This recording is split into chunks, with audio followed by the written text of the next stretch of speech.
what you're doing here. So to begin with, uh, I have a message from Nigeria.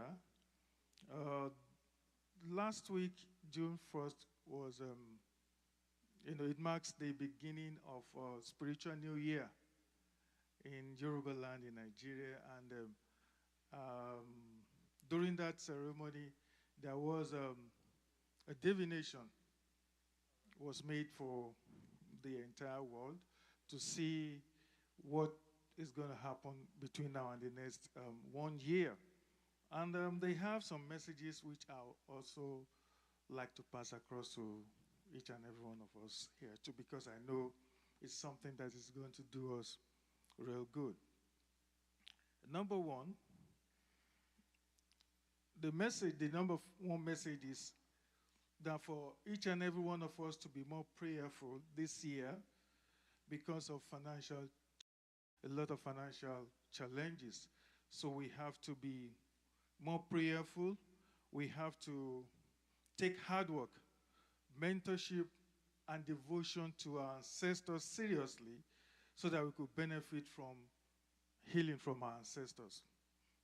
The number two, we were assured of longevity, but there is a caution that we need to take our health matters seriously. There's also a warning against thinking, speaking, or doing evil to avoid being put to shame. And what they're trying to say is that we have to continue to imbibe good character and be our brothers and sisters' keeper.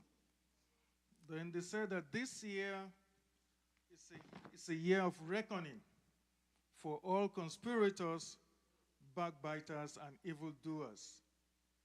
So it's a year of reckoning. So whoever that is in habit of that, they have something awaiting them. And then they also passed the message that all successes and fortunes that had hitherto been covered by the enemies shall be opened this year, and we will be able to accomplish our heart desires and realize our full potentials. Then lastly, we are being advised to change our approach and method of doing things, that we should try to look for a better and more efficient ways of solving our problems. If we're facing any challenges in the course of our job or whatever, that we need to change our approach.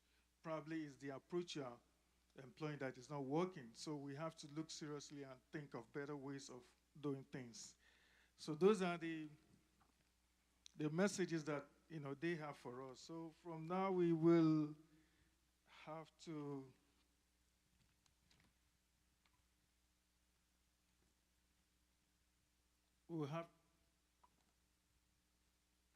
we'll have to commit this first to Olodumare, the Almighty God, the creator of heavens and earth, the one who controls the universe, the one who made it possible for us to be alive today. We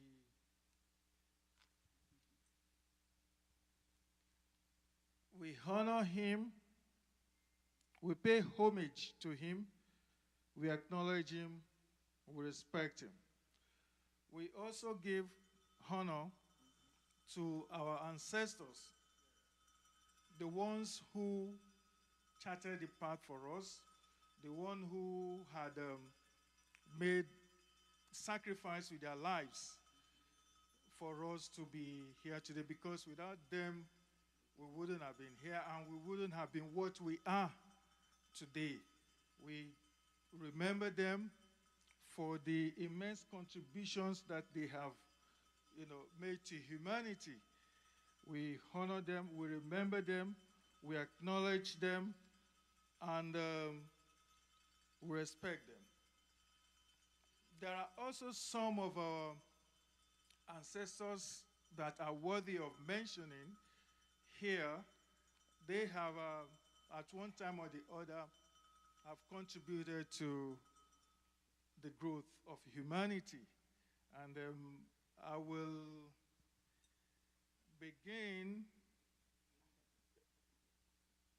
I have some of their names. Of course, they are numerous, but I'm just going to mention a few of them. The first person is in the person of Dr. John Henry Clark, the principal, the former principal advisor to Adasi. We thank him for the immense contribution he has made to humanity. And as a matter of fact, a lot of people became enlightened to see what they needed to see with regard to um, the life of Africans, with regard to how we need to look at things in life. And Dr. John Henry Clark, we remember you, we acknowledge you, and we honor you. We also have to honor our dear sister, Mary McLeod Bezoon. We remember you, we acknowledge you, and we honor you. We also have Dr. W.E.B. Du Bois. We remember you, we acknowledge you, we honor you. We also have Dr. Maya Angelou. We remember you, we acknowledge you, we honor you. We also have Emperor Haile Selassie. We remember you, we acknowledge you, and we honor you. We have Dr. Kwame Nkrumah of Ghana. We remember you, we acknowledge you, we honor you. We have Frances Cress-Wilson. We honor you, we remember you, and we acknowledge you. We have our African music maestro, Afrobeat, in person of Fela Anikulapo Kuti. We remember you, we acknowledge you, and we honor you. We also have Lasana Mark. We remember you, we honor you, we respect you. We have Dr. Amanifu Harvey. We remember you, we acknowledge you, and we honor you. We have Annie Jacks Garvey. We remember you, we acknowledge you, and we honor you. We also have, of course, when you hear Jacks Gavin, of course, you know that we have Marcus Garvey too. So we remember you, we acknowledge you, we honor you. We have Baba Joseph Ndiaye. We remember you, we acknowledge you, and we honor you. We have our sister Nadine Ellis. We remember you, we acknowledge you, and we honor you. Then we have Bentil Emsol. We remember you, we acknowledge you, and we honor you. You have Dr. Orinoku Rashidi. We remember you, we acknowledge you, and we honor you. Then we also have our sister in person of Mama Paula. We remember you, we acknowledge you, and we honor you. Then we also have this. I know I should have put this in the beginning. Of course, when I mention the name, you know, yes, she's what to be in the beginning, Harriet Tubman. We remember you, we acknowledge you, and we honor you. Then we also have Rosa Parks. We remember you, we acknowledge you, and we honor you. And we have Oscar Michel. We remember you, we acknowledge you, and we honor you.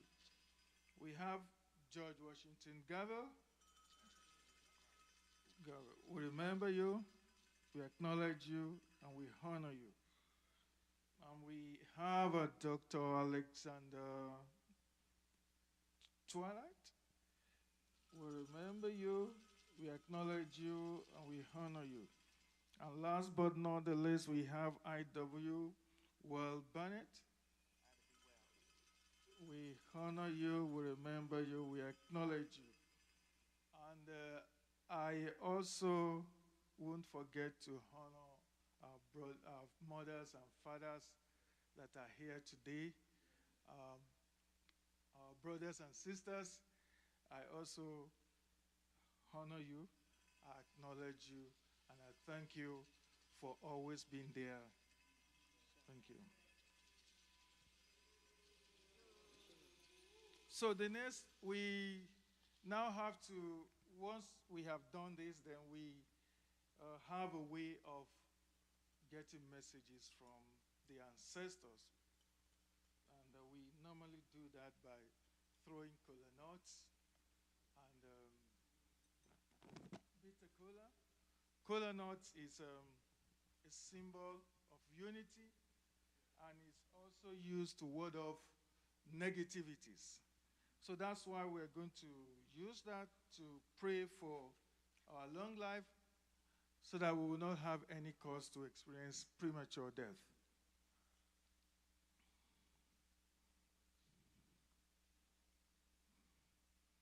This is the kola nut that we're going to use to offer prayers to our ancestors. Please, I crave your indulgence to let me recite some prayers in Yoruba language. So, Eriwuya, Eriwuya, Eriwuya. Ẹ dákun nábọ̀ ẹ̀yin alálẹ̀ báyìí, ẹ̀yin aláṣekù, àwa ń bẹ̀ yín báyìí kẹ́ ẹ dákun kẹ́ wá lọ́wọ́ sí tá à ń ṣe báyìí, àwa fi ìbà fún yín lónìí báyìí. Wọ́n ní ìdákìṣì ọ̀nà ní rédíò lẹ́yìn, adébáfẹ́ṣin, àbùfágbò, àtẹṣin, àtàgbò.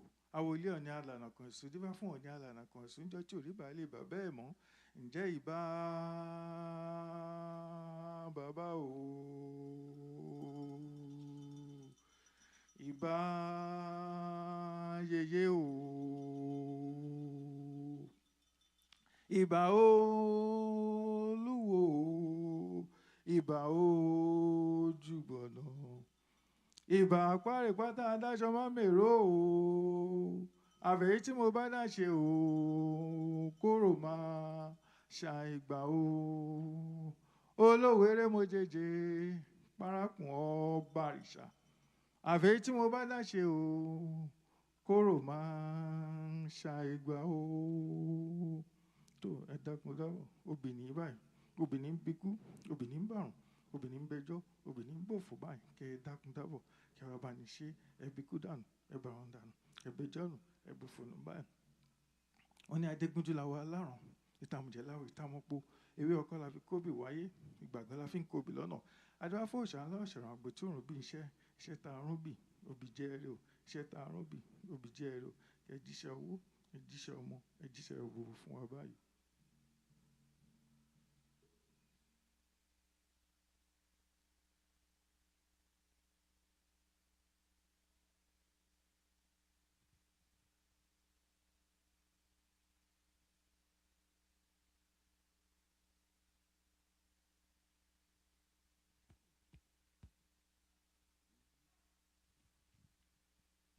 So I acknowledge the East, the West, the North, the South, all the four corners of the world.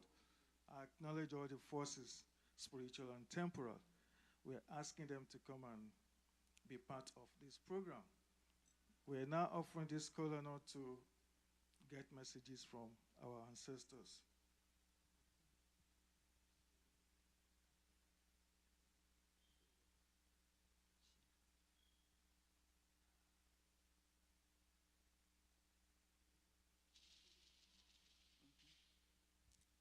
Victory.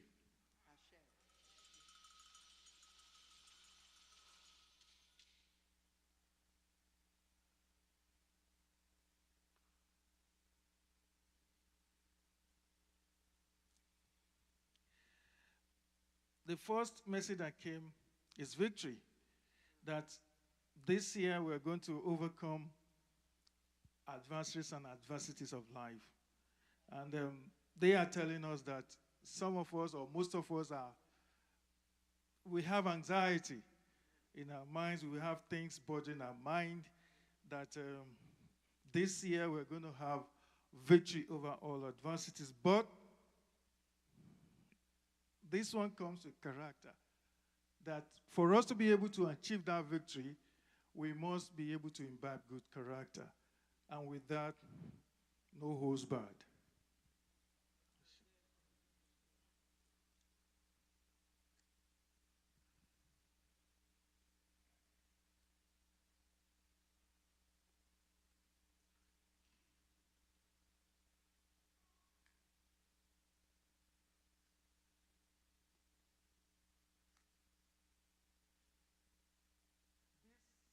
One, we call it Orogbo.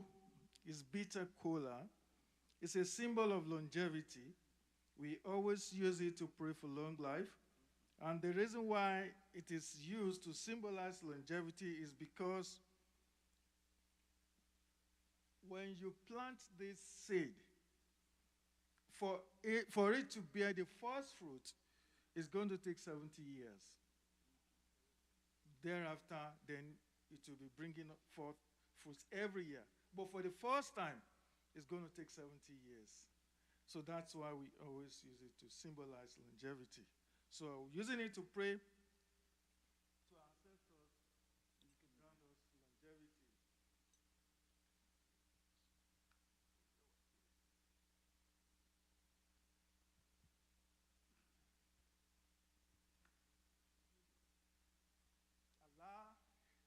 Allah, Alafia.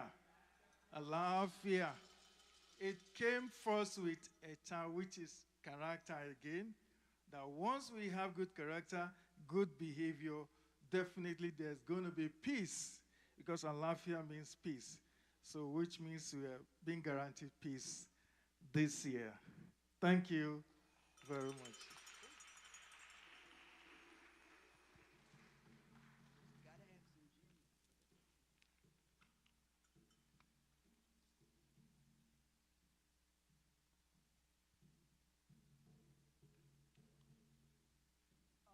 We all know what this is. Okay. We also use it to symbolize something. Happiness. Happiness is a symbol of happiness because wherever you see people sitting down moody, put liquor there and let them start to drink. They'll be happy. And we also find it, anywhere we are rejoicing, we're jubilating, we're celebrating. So that's why we use it as a symbol of happiness. And we're praying to our ancestors to use this gene to achieve happiness in our life. Whatever that seems like sorrow, sadness, we are asking them to come and turn it and change it to happiness for us.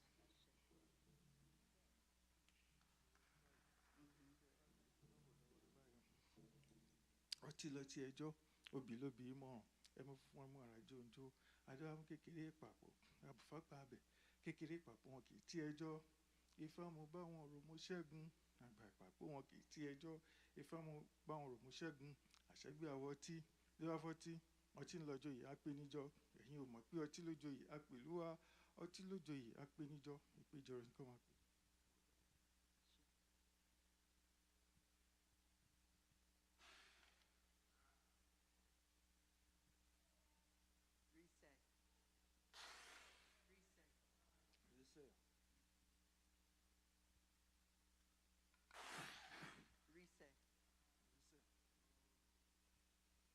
Asher, Asher, Asher. Thank you.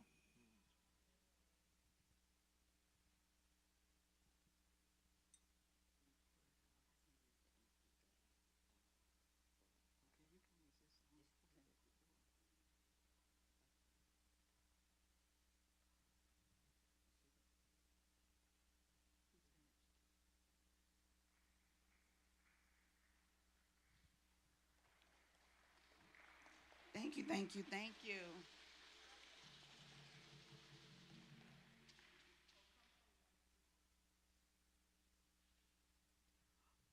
Olodumare is one Mother, Father, God, in one Africa, in one unity.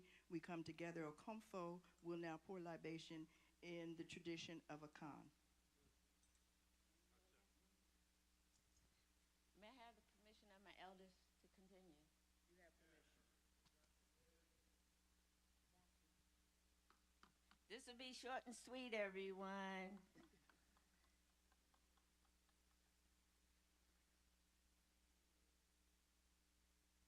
I go, I go, I go. And y'all can trade upon Kwame Sa, Sasia Sa, and I'm going to be bathing Sa no.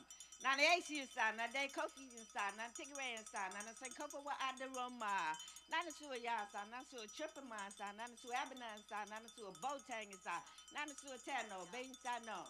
My office is Mafo Nana no, bathing Sa no. Adwana Sani Sone Sokri and Samafu and Sa, Gona better to nail Yoko and Samafu and Sa, a Sokre Kuna and Samafu and Sa. Abosu, Narisha, no more Vodu, Merby, Asa, Netu, Bosu, Baby Man, Bazy Sanom. Abosu, Narisha, Yakapon, Tredipon, Mapaucho, Mapaucho. Abosu, a foreign Pia, Bazy Sanom. Call your ancestors that have poured something positive into your life. Ashe, Ashe, Ashe, Ashe, Ashe, Ashe, Kermit Christian, Ashe. Montague Pollard. Ashe, yo, Yeshre more should have baby inside nom. Yeshre more hold his baby inside nom. Yeshre more nyasa baby inside nom. Mo mayen, Betty, Kaye, mayen, baby inside nom. Yanin kwaso, baby inside nom. Mapaucho, come for Chedawa.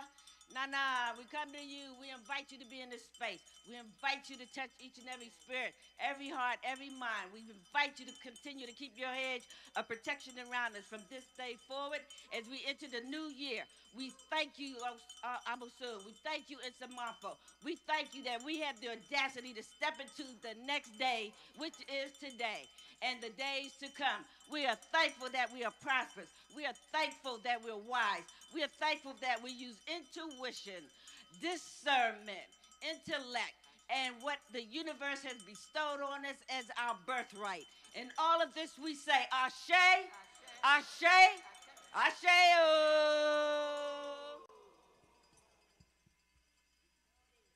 Ashe, and so it is, and so it shall be. Give thanks, give thanks, give thanks. Ooh, give thanks to Baba, to Ia, Mama Tendai, and to Okomfo Afua. At this time, I hope you all feel in the spirit. Ooh. At this time, I have our beautiful Adasi sisters here, Sister Yuri and Sister Carla, who are going to formally welcome us here today and give you our purpose. Thank you, Sister Aza. Greetings, everyone. Greetings, everyone. It's a beautiful day. I'm sitting up here now. I feel like a preacher, like I'm at Union Temple Baptist Church. Reverend Wilson is with us. The ancestors are with us, and the Spirit is with us for sure. Welcome to Adasi's 32nd Annual International Ma'afa Commemoration. My name is Eureka Huggins. I am one of the co-founders of Adasi and Director of International Affairs. 32 years of remembering the ancestors, the millions who perished in the Middle Passage, the millions of men, women, children, and babies who were kidnapped, trafficked, and shipped, who were victimized, terrorized, and traumatized, but many resisted. Many resisted, Baba Sungar. Many resisted, and many survived.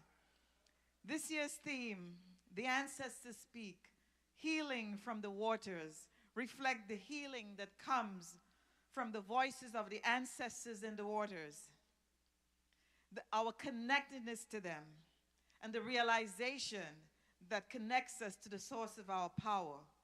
When we disconnect ourselves from the ancestors, we disconnect ourselves from the source of our power.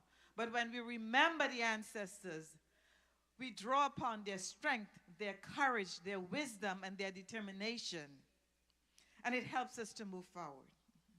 Today's commemoration activities are taking place not only here in Washington, D.C., but at Adasi sites in Nigeria, in Cameroon, in Senegal, in Brazil, and through the ICAMP members, the International Coalition to Commemorate the African Ancestors of the Middle Passage. Adasi is a founding member. Commemoration activities are taking place in Detroit, in Philadelphia, in Miami, in Charleston, in Montgomery, as they remember and they restore the dignity of those nameless, faceless ancestors.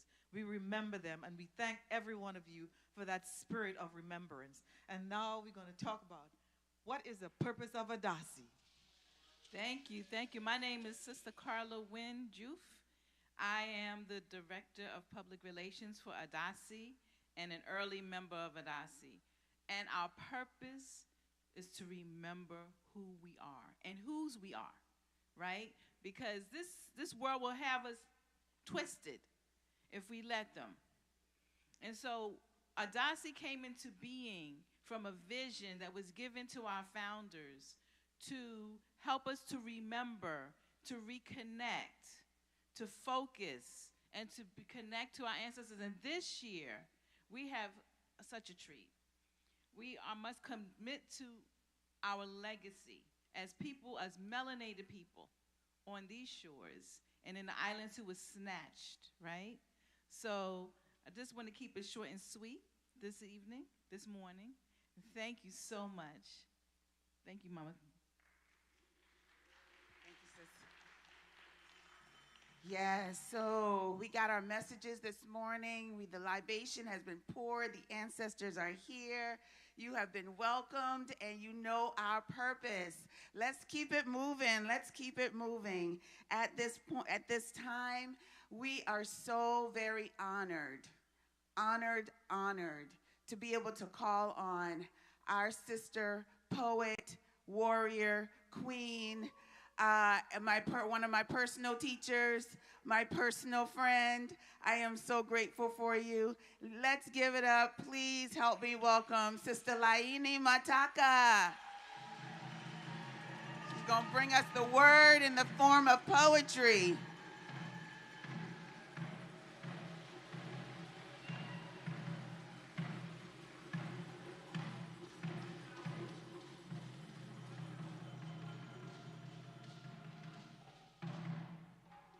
Morning. Letting you know, have a new book out called The Return of the Kings. It is my personal effort to put black men back on their thrones, put their crowns back on their heads, so we can get this party started. Oh my God, I lost it. I never do this. Wait a minute. All right. I thought I was going to actually write a poem, and I was trying to figure out what I wanted to say. And when I found out that Brother Kamal was going to be here, the one I had was so on time. Okay. This is called The Divine Recovery. We are the descendants of the human wonders the Creator made first.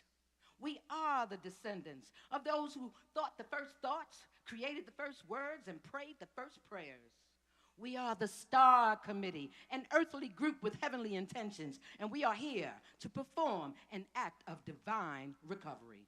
We are here to weave a net out of our collective ashes, a net that we can cast over the waters to pull in the spirits of forgotten ancestors whose lives were abbreviated by the horrors of the Ma'afa.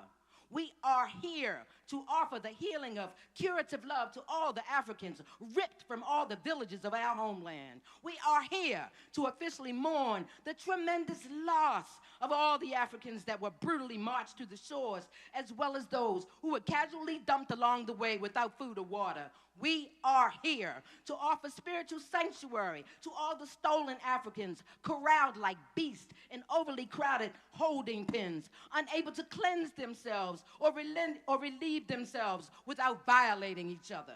We are here to offer light to all the Africans who were packed like silverware on death ships that sailed from Africa to the land of the slave monsters known as America. We are here to revive the truth about the oceanic journeys full of endless screams from beatings, rapes, sodomies, voracious rats, diseases, flesh-tearing wooden planks, and piles of human waste that our ancestors wallowed in painfully, not to mention the sharks that followed every ship so they could gorge on the black flesh tossed to them like treats. We are here to release any African souls that make up the railroad of human bones that lies beneath the Atlantic. We cry for you with eyes that have never seen you, and we reach out to you with arms that long to embrace you. We are the living archives pledged to collecting and sharing your truths with a humanity that acts like your enslavement never happened. We weep and we wail, and we weep and we wail at the thought of the millions of you who died nameless, faceless, voiceless, uncounted, unregistered, and egregiously neglected. We reach through time and space to be the balm for those whose entire lives were one long, multifaceted rape, whose entire existence was shaped to satisfy the perverted longings of the greatest evildoers this planet has ever seen. For the ancestors whose souls have been lingering for whatever reasons, we have come to deliver you from any ties that still bind. We, though small in number, are mighty in our desire to remove all the obstacles between you and the immense peace that your spirits deserve. For those of you who are lost and can't find your way home, we are your North Star, burning as brightly as we can to lead you back to the only place that ever loved us. For those of you who loved us so much that you refused to leave, we ask that that same love flow you back to the continent that mourns for your return. We are your enablers, bent on restoring your traditional greatness, your humanity, your Africanity, your peerless status as the sacred vessels that populated this world. We are here to reinsert you as the missing pages of human history. We gratefully breathe life back into your names. Our observance is the key to your chains.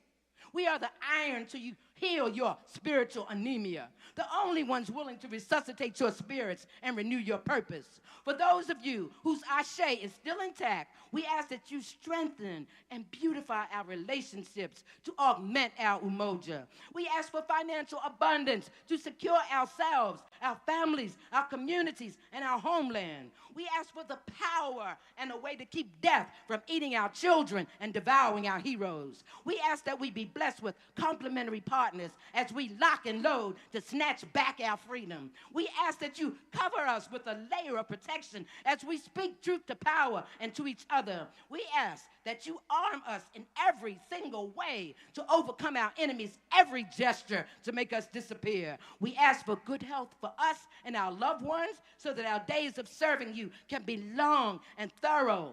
We ask that you be a vital part of our days and a comfort to all of our nights. We implore you to reverse the curse that seems to bind us from the youngest to the oldest, the richest to the poorest. We ask that you be the global glue that binds all African people together so we can bless ourselves and our homeland with the sovereignty that created pyramids of wonders. We ask today that you take our hands so we may march into tomorrow as the divine harmony that this whole planet is breathlessly waiting for us to become.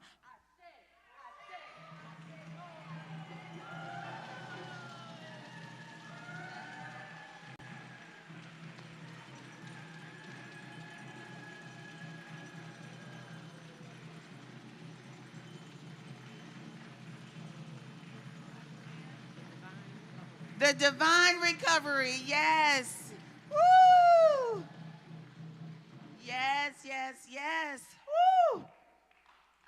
Y'all, I am full. I am full. I am full. The divine recovery. Woo! We have an amazing program today, as you all have already experienced, and we're going to keep it moving. We're going to keep it moving. At this time, we are so honored as Adasi to present awards, Walking in the Footsteps of the Ancestors Awards, to members of our community who are doing amazing things. Some of them you may know about, some of them you may not, but you're going to learn about them today, and we are so very honored. So I'm going to call on my beautiful Adasi sisters who are going to give the awards to our various recipients. And I have the pleasure of starting out with the first award to my dear sister, sister from another mother. Can we bring up Sister Ayana Gregory? Thank you. And while she's coming up, just for the sacred time for us to stay on point, sis, come on up.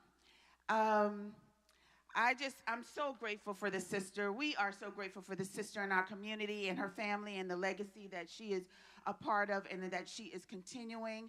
And I am personally grateful because she is a dear, dear, dear sister to me. And so, yeah, this is personal. So, Ayana, on behalf of Adasi, we present to you the Walking in the Footsteps of the Ancestors Award. And I'm going to stop pretending like I can see and take these glasses off. She is a soul singer, storyteller, educator, activist, healing arts practitioner, and daughter of the late human rights activist Dick Gregory. That's right, give it up. Ayana is committed to following in her father's footsteps by using her artistic gifts for liberation, healing, and transformation. Her legacy takes her, and her mission takes her around the country and across the globe, creating safe and innovative spaces for motivating and healing using meditation and music therapy. Ayana engages audiences across generations, conducting workshops and assemblies that include activism, self-esteem building, racial equity, and cultural awareness. Her artistic journey evolved into a great love for theater, and she created a most unforgettable one-woman show entitled Daughter of the Struggle. And if you haven't seen it, you gotta see it. Described by Martin Luther King III as magnificent and inspiring, this play is deeply personal and autobiographical performance that reveals Ayana's multifaceted existence as the child of the civil rights movement and the late Dick and Lillian Gregory. Ayana stands before us as a beautiful continuum of the Gregory legacy, and on this day, the 8th of June in Washington, D.C., we present to you the Walking in the Footsteps of the Ancestors Award. Thank you, my friend.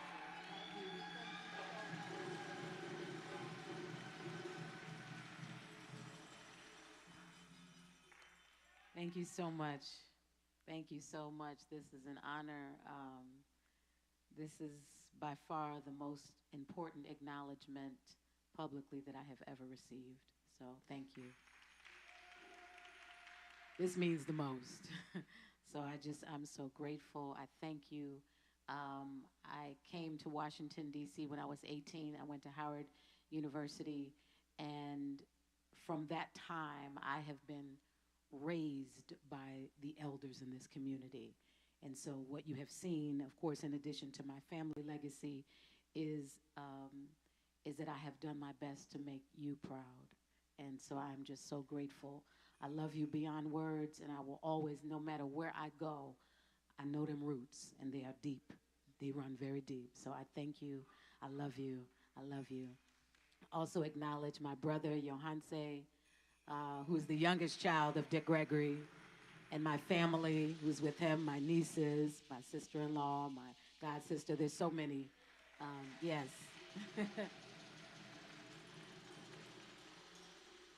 Free. And so thank you, Aza. I love you. Thank you to Adasi. Thank you to all the elder mamas. I love you so much and beyond. I love you. Yes.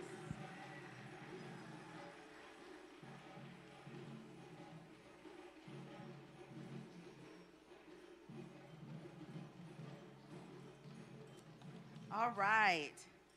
And our next award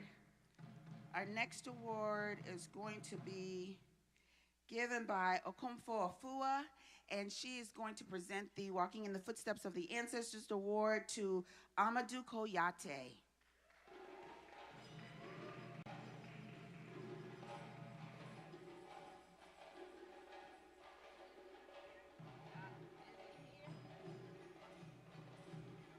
might have to accept it.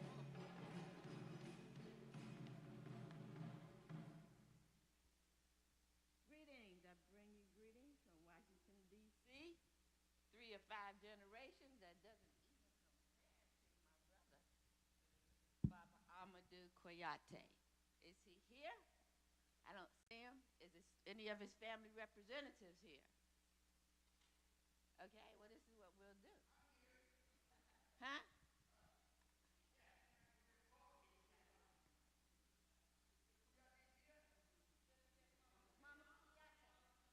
down.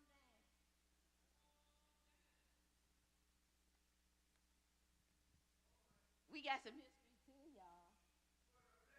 Yes.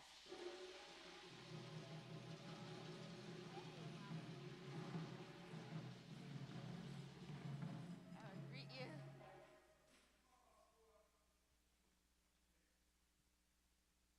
Mama Koyate. We danced together. Different organizations together. We danced together. We were in different organizations together, and we're just good old family in the community. So I really honor you and thank you for being here for Amadou. And I'm going to read this. It was like way more than we could fit on the awards, but I think we got the good stuff. Walking in the Footsteps of the Ancestors Award to Amadou Koyate. Amadou Koyate is the 150th generation of the Koyate family of Manding Jolly, oral historians, musicians of West Africa. And the first generation born of his father's lineage in America.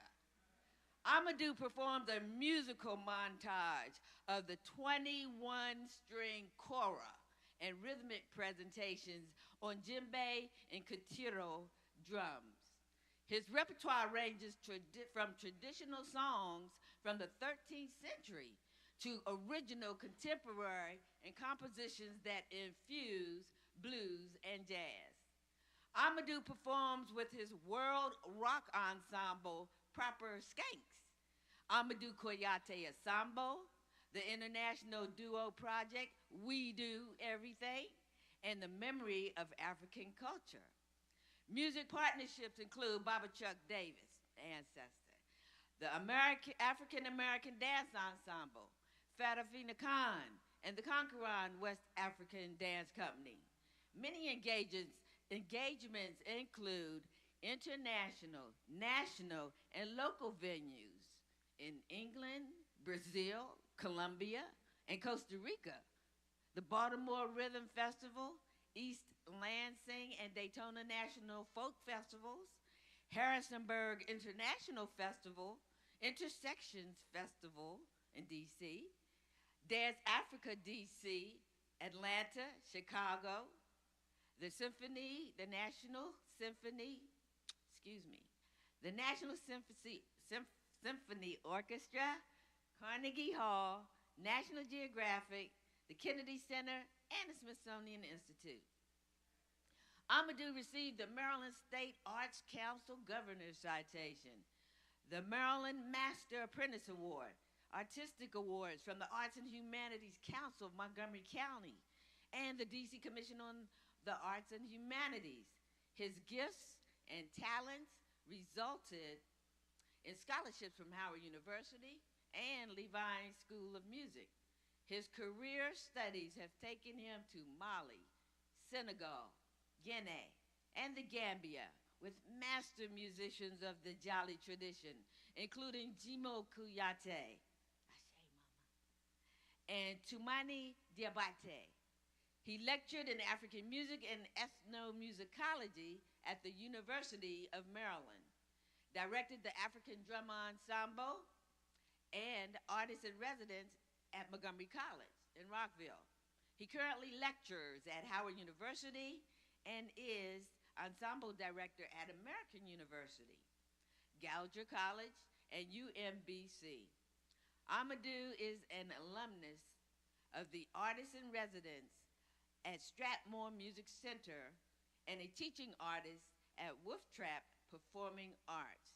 Mama Koyate, given this 8th day of June 2024, I present you with your son, award from Adasi, walking in the footsteps of the ancestors, and may he continue to do so with strength, health, longevity, and prosperity. You can video, please.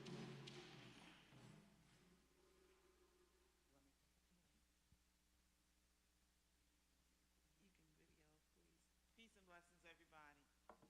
I just want to first thank you. Peace and blessings, everybody. Giving thanks to the Creator Almighty, giving thanks for all the ancestors, and the thanks and praises for all the people who are here and those who are not being able to be here. I was taping so that I could share this with Amadou. As you know, he is recovering well, inshallah. He's recovering, alhamdulillah. That's really good.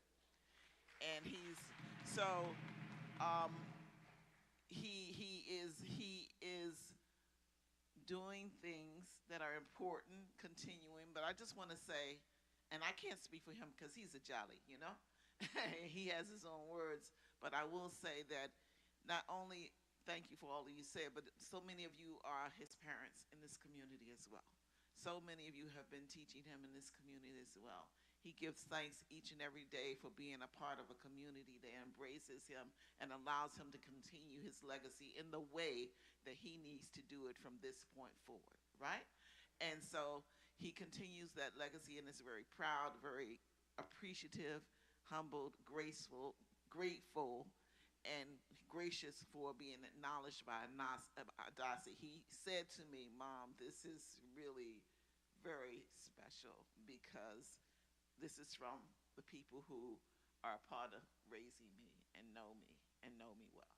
So, and I'm paraphrasing because I can't do it the way he does. He has the language. So I just want to say thank you again on behalf of Amadou and his family, all of us, his wife Sumulu and all of their children, and just want to say thank you again. I appreciate that.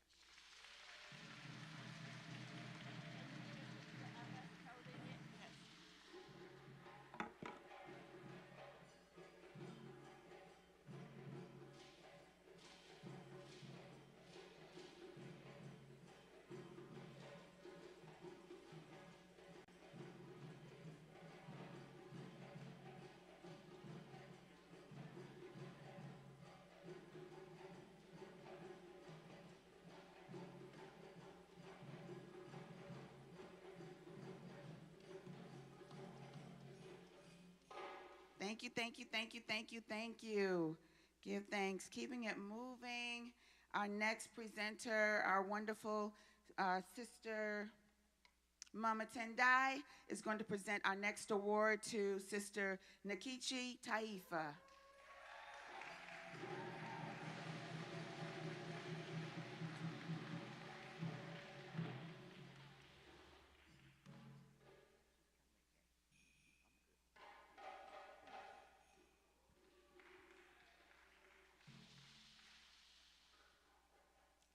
This award, I'm saying we tried to shorten these because for Sister Nkichi, there is so much that we can say about her, what she has contributed to this community right here. When I first met Mama Nkichi, that was when she wrote her books, Alma, the, yes, Shining Legacy, and all of those. And she probably was a teenager, okay? And I met her at Ujamaa, and she was also then part of Omari Obadeli and the Republic of New Africa. And they signed us all up, and we became citizens of the Republic of New Africa. I only say this because this sister has been in the struggle, I think, since the day that she came out of the womb. And she continues. And one of the ways that she's leaving her legacy is through her books, through her writing, as well as the radio program. And what is it, the Rundown Tuesdays that I'm on? Okay. And everything else that is dealing with trying to repair our ancestors and repair ourselves while we repair our ancestors. And if you don't have her last two books, you need to get them. Okay. So I will now read. Nkechi Taifa is a civil and human rights attorney, scholar, activist, talk show host, and author. She is executive director of the Reparation Education Project, president of the Taifa Group, LLC, and serves as senior fellow for the Center of Justice at Columbia University, and as a power, innovation, and leadership graduate of Harvard Kennedy School. She's a vision thought leader, and she is nationally recognized. I know you all have seen her on her TED Talk. Expert and commentator on race and justice issues. Nkechi is a co-founder of the National Coalition of Blacks for Reparations in America, and if you all don't have your carry-in card, you need to get it today. Okay. Black Power, Black Lawyer, My Audacious Quest for Justice was a memoir and a bestseller. Additionally, her most recent book, which is Reparations on Fire, How and Why It's Spreading Across America, has been described as part historical analysis, part revolutionary manifesto, and part political red alert. With all her accolades, she continues to be, unfortunately, very humble. And every day, we know we can call on Sister Nkechi for anything that we need to have done, because the sister is committed to this community here in Washington, D.C. She is our child. And we are so proud of everything that you do, Mama. And we are grateful to you for your continued struggle and work for us in reparations to try to repair us inside and out. Ashe.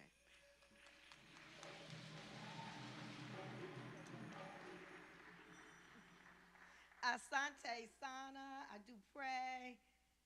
Dwau.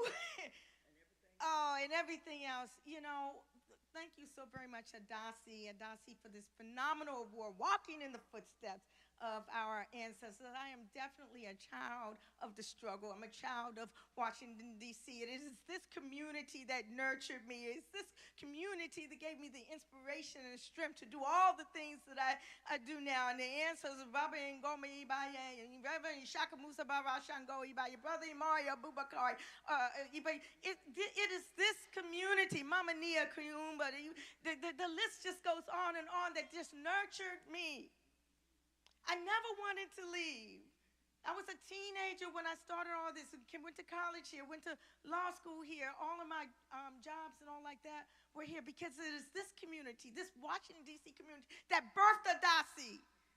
Okay, and my dear sister Paula Wright Coleman, yeah. So I just want to say thank you very much. I do pray, and all that. I just want the community to continue to be proud of me, because everything that I am today was from this community, from this African-centered community, the absolute highest, Asante. No place like Washington, D.C.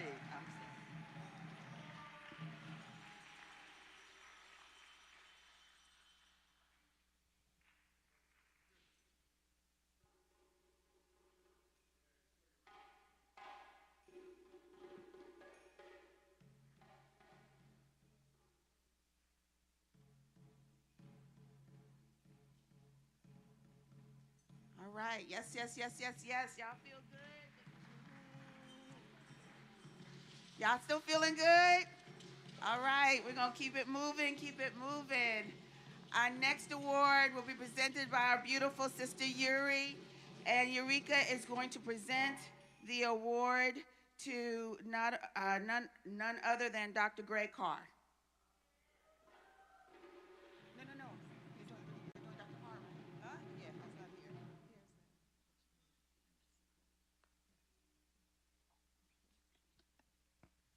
All righty, greetings again.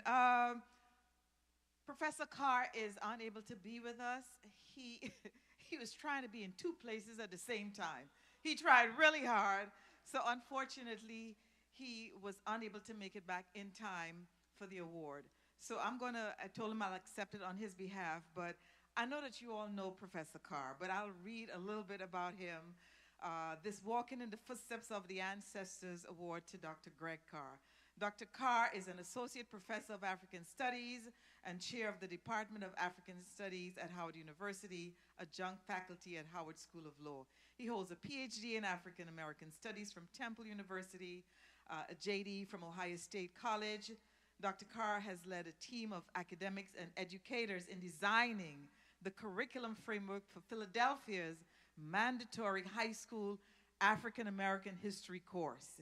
Dr. Carr has lectured across the US, Ghana, Egypt, South Africa, and Brazil, among many places. He is the first vice president of the Association for the Study of Classical African Civilization. Yes, and he has been awarded the Professor of the Year 3 times by Howard University Student Association.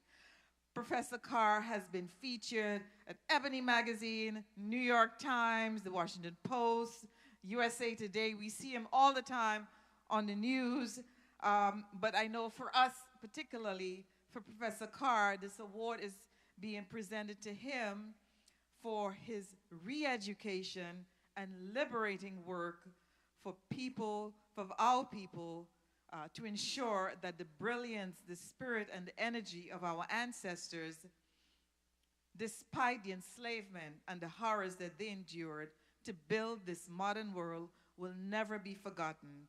And the fact that he has built a pipeline to re-educate the young people about who they are and what they should stand for.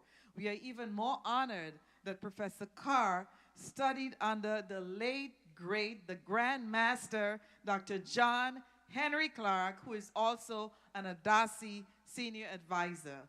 So on behalf of Dr. Carr, I'm going to accept this award, and maybe some of this brilliance will rub off on me. Thank you.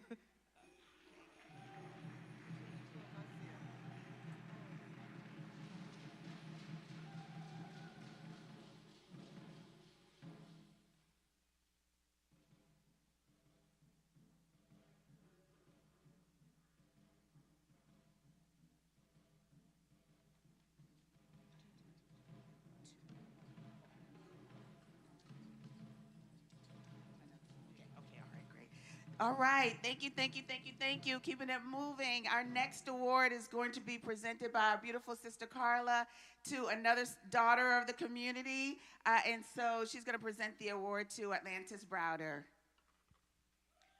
Great morning, great morning. Atlantis Browder. We have watched her grow up in this community, raised by the best. Yes, so Atlantis Browder is a writer, lecturer, historian, educator, and educational consultant. She was born and raised in this very area. A graduate of Bowie State University, Atlantis is the co-author of 3 children's books: My First Trip to Africa in 1991, Africa on My Mind in 1995, and Reflections of My First Trip to Africa in 2020. Since the age of 8, she has traveled nationally and internationally with her dad and her mom to share her experiences and teach youth and adults about African and African American history.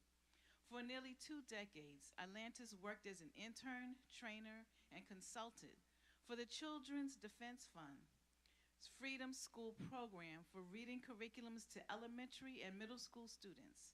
She trained college students nationally in reading enrichment, curriculum delivery, team building, leadership development, and social action.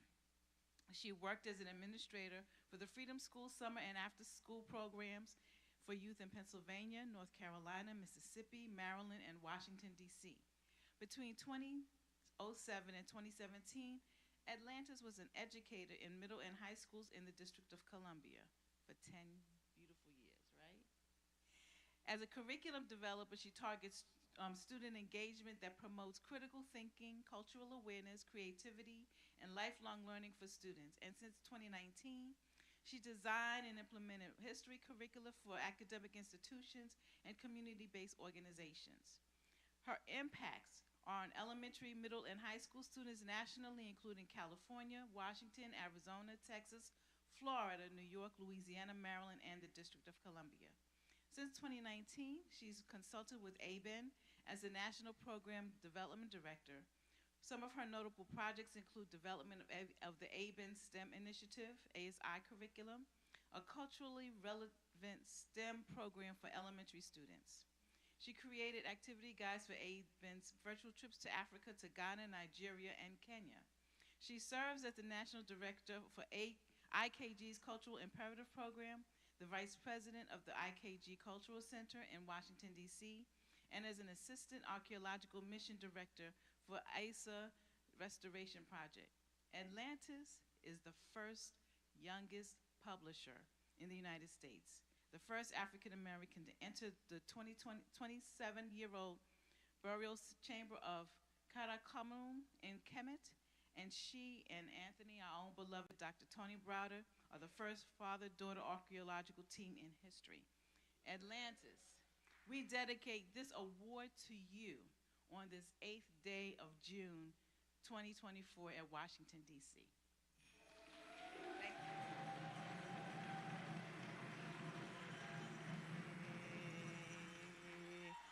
Greetings, family. My heart is filled with so much joy right now, and it is such an honor to receive this award, especially amongst the other community giants. So I thank you all so much, and I have to, even though my dad is not here, he's out of town, but I have to take this time to acknowledge him because he was and still is one of the primary people in my life who, well, first taught me how to walk in the footsteps of my ancestors and has continuously supported me throughout that process. And I don't think I would have either taken these many footsteps or made such deep imprints if it wasn't for my father and the impact that he had on me. So that's first and foremost.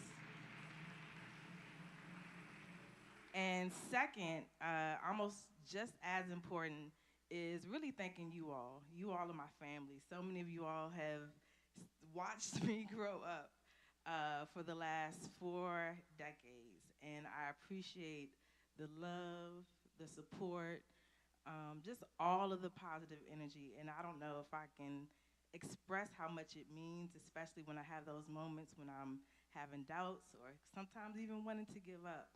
But you all constantly, there's never been a day that you all have not reminded me of the importance of not only continuing this work, but how much it's impacted you all and your family. So I can't thank you all enough for your love, your support, your kindness, and all of the positive energy. So thank you. And I think I'm the youngest awardee, so I know I still have a whole lot of work to do.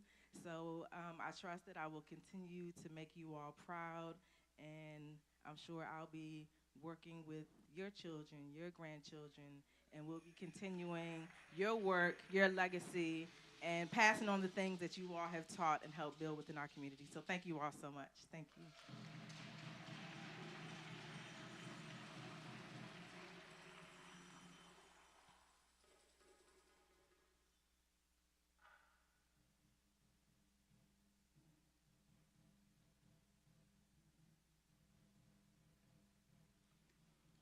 All right. Thank you, thank you, thank you.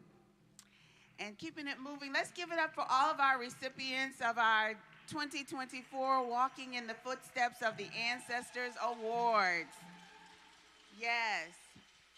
So this next award is our Brother of Strength Award, and it's being presented by our Mama Margaret and our beautiful sister Margaret, and she's going to read this award being presented posthumously to Dr. Christopher Smith.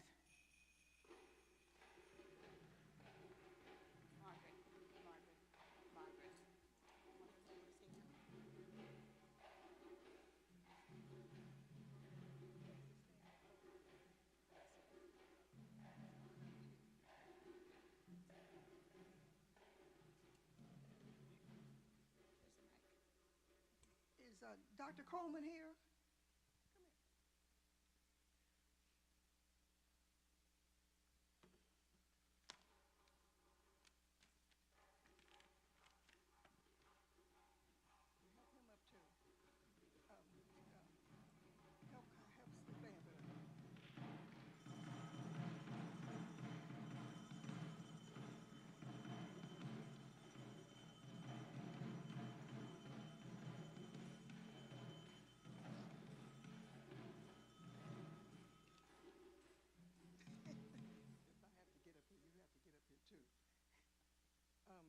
This award, actually,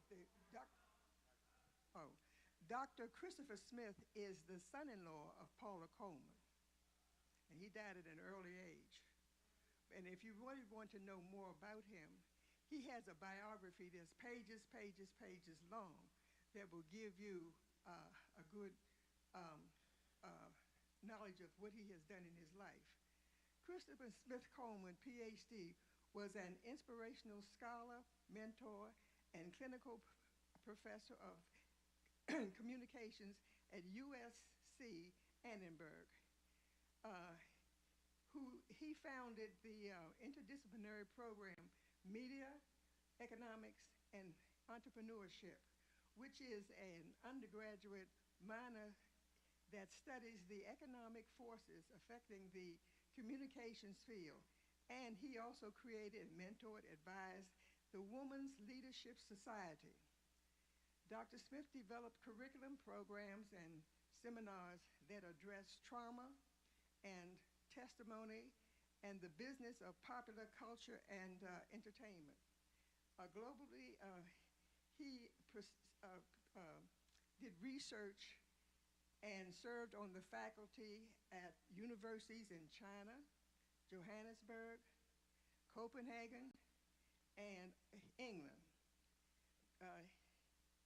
Dr. Smith is he's from New Jersey, and he was concerned about the advancement of our youth, and along with his wife, who is his daughter, Salam Coleman Smith, presented a teen workshop, Media and Music, during the Adasi's 9th program, which is what we're doing today, that some years ago.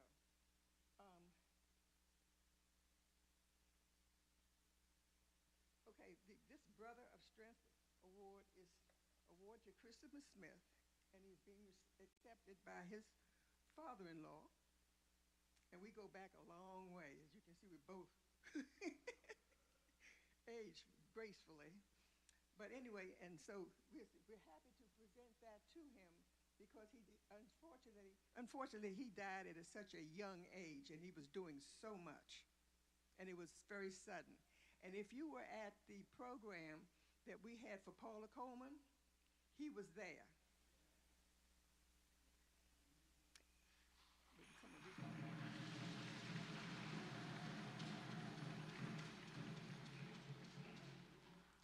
Thank you, Margaret.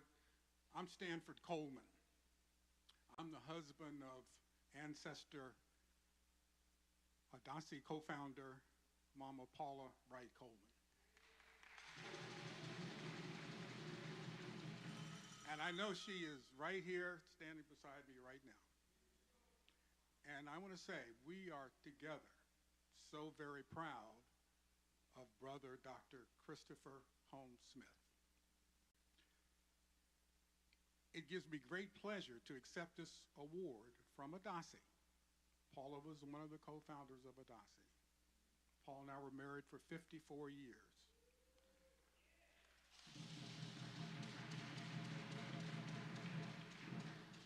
Many of those years were spent with activities with Adasi. So I want to thank the community. I want to thank Adasi for all of the help, support that you've given us, but also for this award to Christopher Holmes Smith. I accept it on behalf of his wife, Salam Diara Coleman Smith, their children, Asa William Smith, and his daughter, Nina Melindy Smith. Sorry they couldn't be here to accept this award, but I'm here for them. So we thank all of you, Yuri, Margaret, Tendai, Carla. Have I left anybody out? Eureka, Tendai, Aza.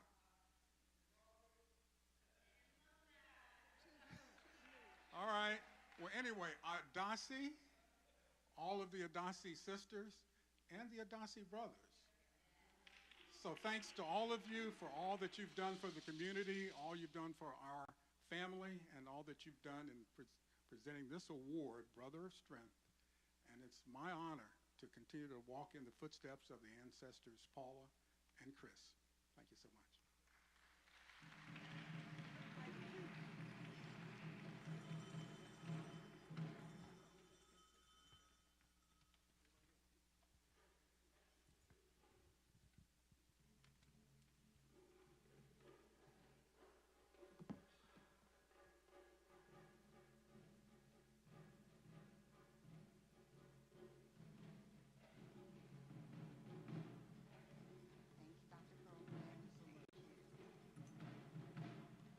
Yes, yes, yes.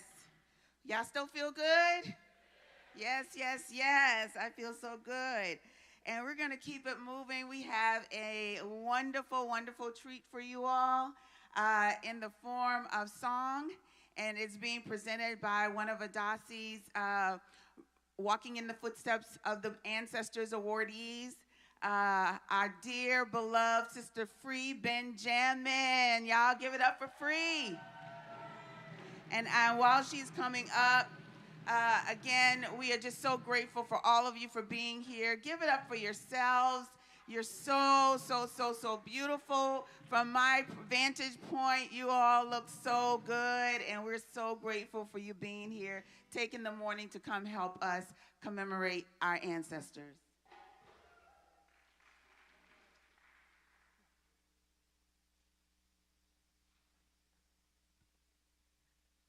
Greetings, beautiful family. This first song I want to livicate to my sisters, and the inspiration is my dearest, Mama Ayana Gregory.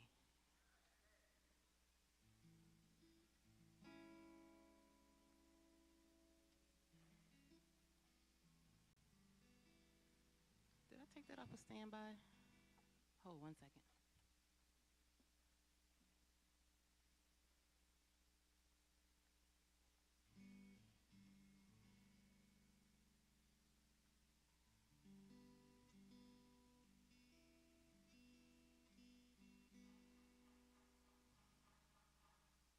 I'm not quite sure what's going on, but we're just going to keep it moving.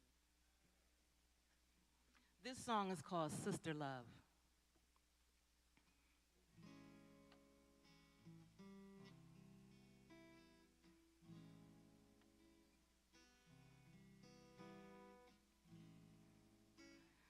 Sister love is so good to know that I got your back and you've got mine. Days and years go by, collecting memories that make us laugh and sometimes cry. Sister love is so powerful, it's beautiful, so spiritual. It's a different kind of love.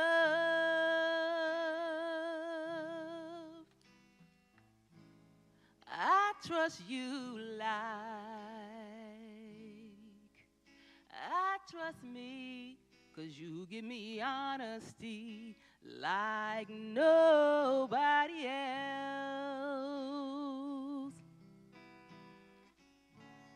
Sister love is so powerful, beautiful,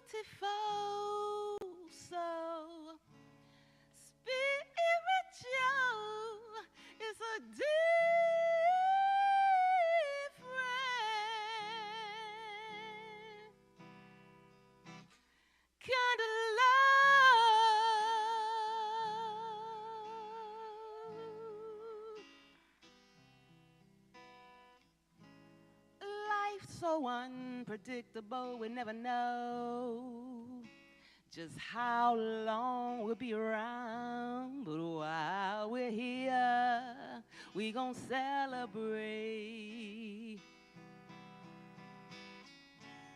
Sister love, it is so powerful. It's beautiful, oh so spiritual. It's a different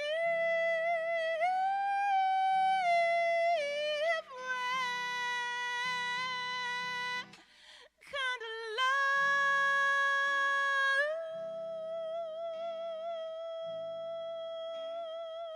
Oh, sister love, powerful.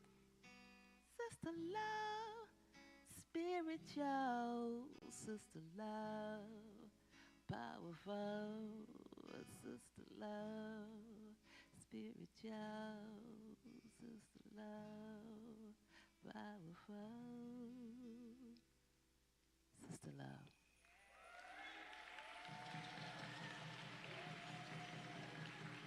Thank y'all so much.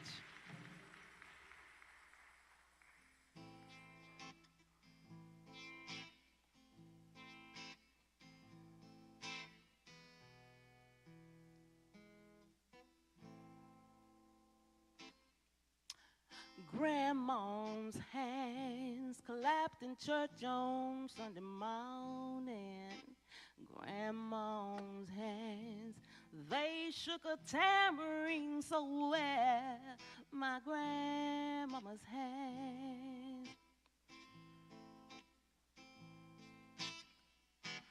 Oh, my grandmama's hands. Oh, my granddaddy's hands. My granddaddy's hands. Oh, my granddaddy's hands. Or my ancestors' hands. Oh, my ancestors' hands. My ancestors' hands. Oh, my ancestors' hands. Were Africa's hands. Oh, Mama Africa's hands. Mama Africa's hands.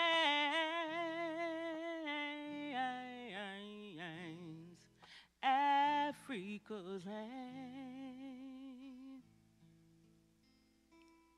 I'm setting those once and cold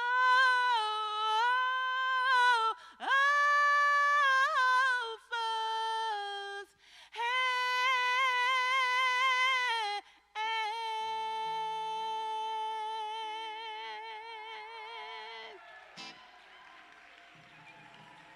Thank you. Thank you, family.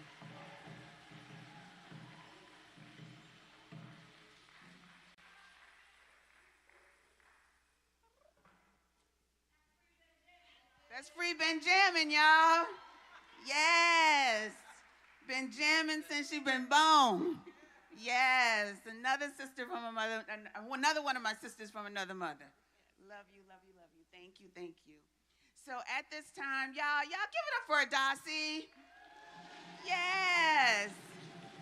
We know we want to get down to the river and we're keeping it moving and I love it. I have my dear sister Yuri here. She's going to give an introduction to our keynote speaker for today, Brother Siddiqui Kamal Siddiqui. I'm sorry, not Where's Baba Kamal? Yes, I know. So let's welcome our keynote speaker. So, we can always say that this person needs no introduction because he is so well known in our community for his amazing work. But I'm just going to read a little bit here, just to give you a sense as to Baba Kamal's background. And I want to let you know that we have tried for like maybe, was it 3 years to have 4 years, right? To have him be one of our guest speakers, but finally we were able to have to be honored with him as our keynote. Baba Kamal Siddiqui is a board member and lead instructor with Diving with a Purpose, an international organization dedicated to the conservation and protection of submerged heritage resources. Diving with a Purpose provides education, training, certification, and field experience to adults and youth in the field of maritime archaeology and ocean conservation. The organization's special focus is on protection, documentation, and interpretation of African slave shipwrecks and the maritime history and culture of African Americans who formed a core of the labor and expertise of the Americans' maritime enterprise. Baba Siddiqui is featured on Netflix documentary Descendants. Have you all seen it? Yeah, I know you have seen it, The Descendants, which follows the descendants of the slave ship, the Clotilda, for more than 50 years. He has also been featured, you can see his work at the Smithsonian National African American History Museum, the Guerrero in his work in South Africa. He has also been featured in many other documentaries because of his amazing work. But one of the things that, you know, we can read a long bio of the amazing work that individuals have done, but what we can say about Baba Kamal is that the ancestors speak to him in a special way. And he listens, and he walks, and he does the work. And when we develop our theme this year, we developed Baba with you in mind, because we know that with your work, we see how the ancestors speak to you and how they speak to us. And so we are truly, truly honored to have you as our guest speaker, our keynote, our brother for this program today. Thank you so much for joining us. Thank you for all of your work. We so appreciate you, Baba.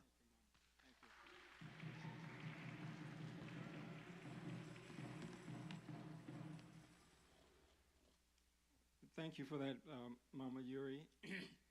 And thank you, Adasi, for allowing me this opportunity to share a little bit about our work. So, Ms. Kelly, if you can pull up the slides. I have some slides that I'm going to try to run through real quickly. But before I do that, it is appropriate for me to acknowledge my Igungun. And so I do that in this slide presentation, if she can pull it up. Just by showing a few images of the people that inspired me along the way in doing this work. So as you try to pull that up, there's a theme song playing in the back of this that most of you all are very familiar with from ancestor Lasana Mack's group Black Notes. So if you can go to the next slide, we'll acknowledge.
Oshun is the spirit of the river. Open your hands, she's a sweet and steady giver. She'll turn your tears of sadness into gladness. Praises to Oshun.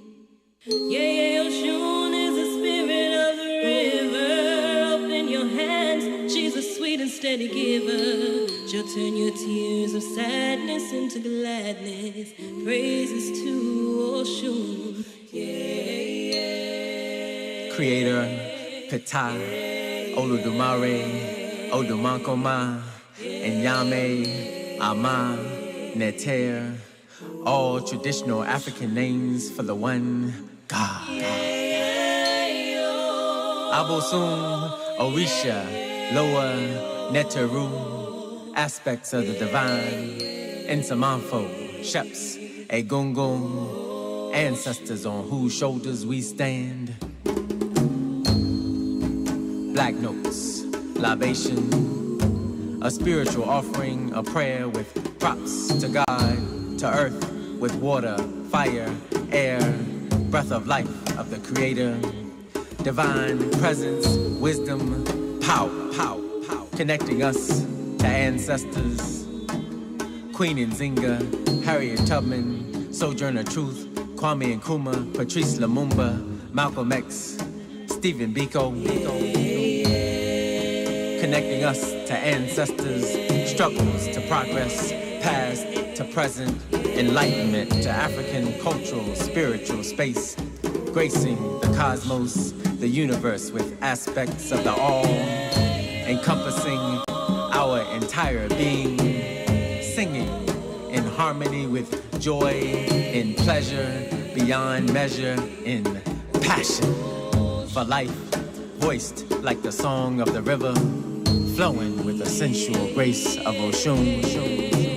Oshun, Heheru, Nana Asi, Oshun, representing the beautiful, the feminine features of life, lightly dancing to a timeless rhythm, in tune with the tone of a spiritual offering, a prayer with props to the highest, down to earth with water, fire, air, breath of life of the Creator, divine presence, wisdom, power, like the nucleus, the core, black, sweet, black, woman, energy, strength, black, man, energy, complementing, black, woman, energy, unifying, connecting us to ancestors. Martin Luther King, Queen T, Imhotep, Zumbi, David Walker, Nat Turner, Ida B. Wells, Marcus Garvey, Medgar Evers, Fannie Lou Hamer, Fred Hampton, George Jackson, Bob Marley, Peter Tosh, John Henry Clark, Fela, Anikulapo Kuti, connecting us to ancestors, struggles to progress, past to present to future, transcending space.